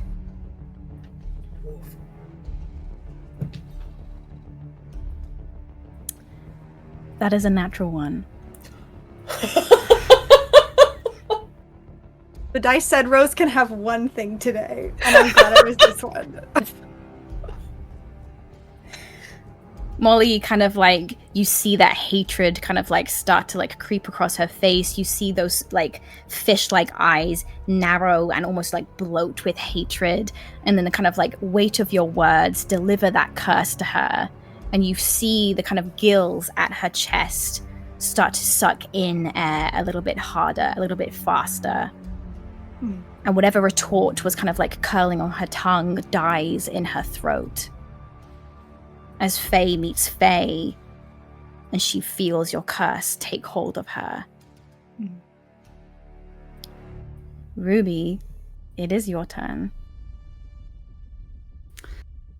I think that as Rose grabs Molly's attention, Ruby did what she always does. She moves quickly and quietly and unseen. And I think that when Molly's attention comes back to her, she is standing as near to like the center of the chamber and those statues as she can get. And she just has this wicked grin, and as she exhales, and sort of like the oppressive magic has left, a little bit of like fire just comes out of her nostrils. And at the end of the day, what is daylight but just very, very distant flame? And I think that she just cocks her head with this grin and says, "Who's the luminary now, bitch?" And I'm gonna cast daylight, and the chamber just explodes. Yeah. Holy shit. Yeah. Ruby, you cast this daylight spell, and pure radiance splits the chamber like the beams of this rising dawn sun. It bounces all over the room, across these like mirrored golden statues, across each other, splitting this place into shards and shards of pure light. And one of these refracted beams of light goes straight through Wallow. And Wallow, as this like beam of light pierces its chest, lets out this resonant, mournful cry. This kind of like echoing, not the same as that scream, those layered screams you heard in your previous battle with it, but this weeping, wailing sound. That beam of light refracts within it once, twice, 100 times or more. One beam of light for each soul hidden within it. And Wallow's giant form begins to dissolve. Not into smoke as he had done before, but into this cascade of shimmering feathers. And that mournful cry it released transforms into this symphony of voices, all harmonizing in this beautiful melodic sound. Each one of these feathers gleams with this golden iridescent glow, drifting through the air, and as each one touches the ground, it transforms into a soft golden mote of light that then starts to swirl upwards, dancing in the beams illuminating this chamber. As this happens, Molly stands at the scene, motionless, eyes wide in disbelief and fury, and most of all, fear. And those gills at her collar breathe even heavier than they did before, as though she's now struggling with this thin layer of oxygen at the bottom of the underground. Those shattered lanterns, which were kind of like once dripping with these like inky shadows, they just dissolve into faint wisps of smoke. Everything else that remained of Molly's magic, anything else that was illusion, your restraints, anything physical, dissolves into wisps of smoke as her power starts to diminish and crumble. She starts backing away, and instinctively her hand raises to her chest to where her gills are kind of like sucking in air, and you see for the first time a pendant around her neck.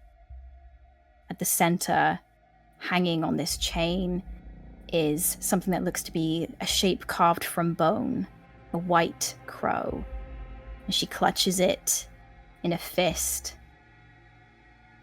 And Ruby, you are brought back to your time in Purgatory when Molly's form started to break and shatter and regrow and reform.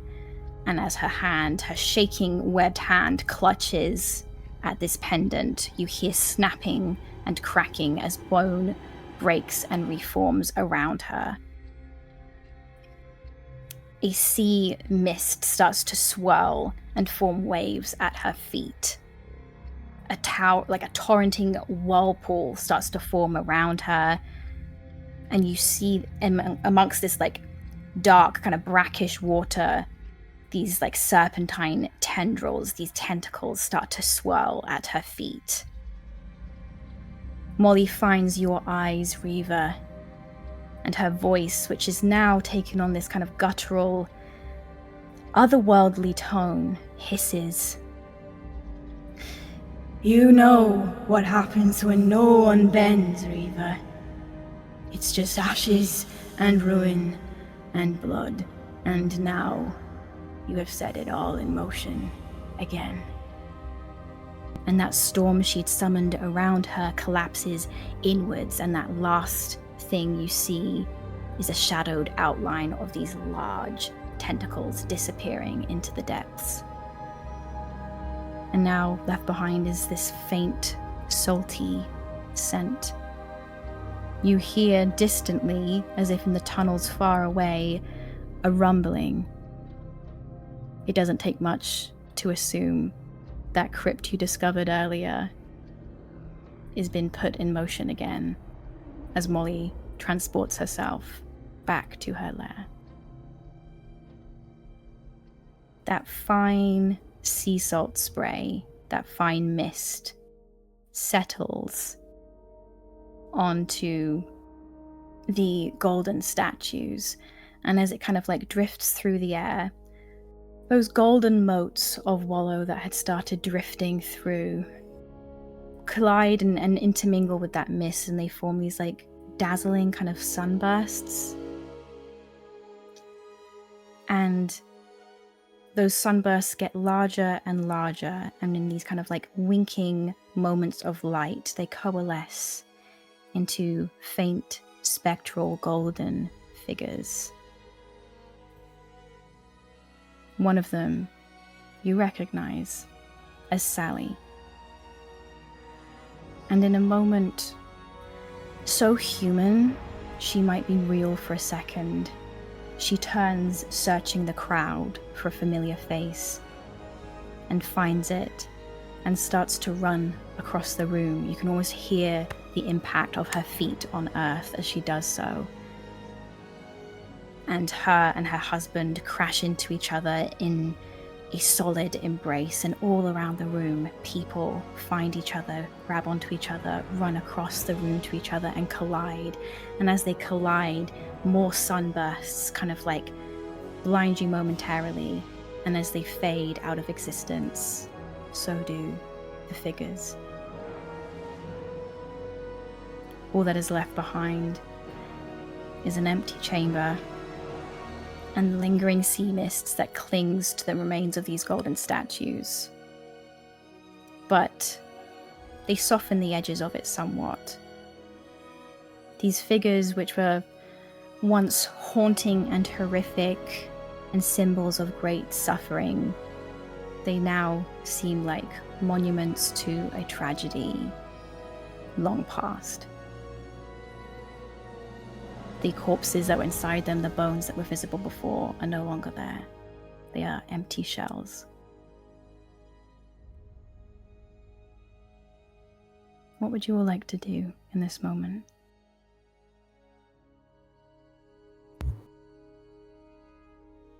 I think as everything settles and all the effects of Molly's magic vanishes, I think Rodella looks down at herself. Is she still aged? The backs of your hands are more liver spotted than they were before, are more wrinkled, and papery thin skin kind of stretches across your bones. I think, after just seeing this moment and seeing all these spirits and seeing, like a moment that should feel joyous, I think Rodella stares at herself and at her hands and thinks about every single time she has called herself old and said she felt old. And I think she just looks up with this kind of vacant expression, almost kind of like a pleading expression, and looks at Reva, kind of searching for her. I think I go directly to you, and I grab both hands in mine, and I bring you close, and then I think I do the thing. Like I bring you in, and I wrap myself around you, and just hold you tight, like you held me tight.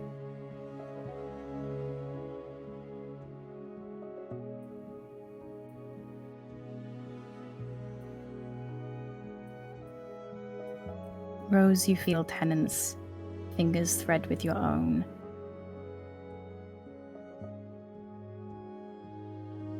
This chamber settles into a still sort of quiet.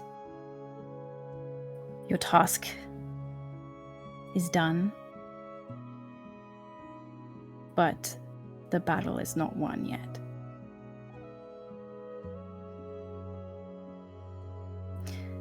And I think that's where we're going to end our session.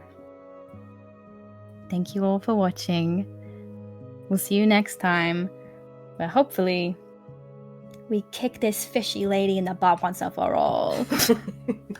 Until then, thank you for watching, and gaga! Bye!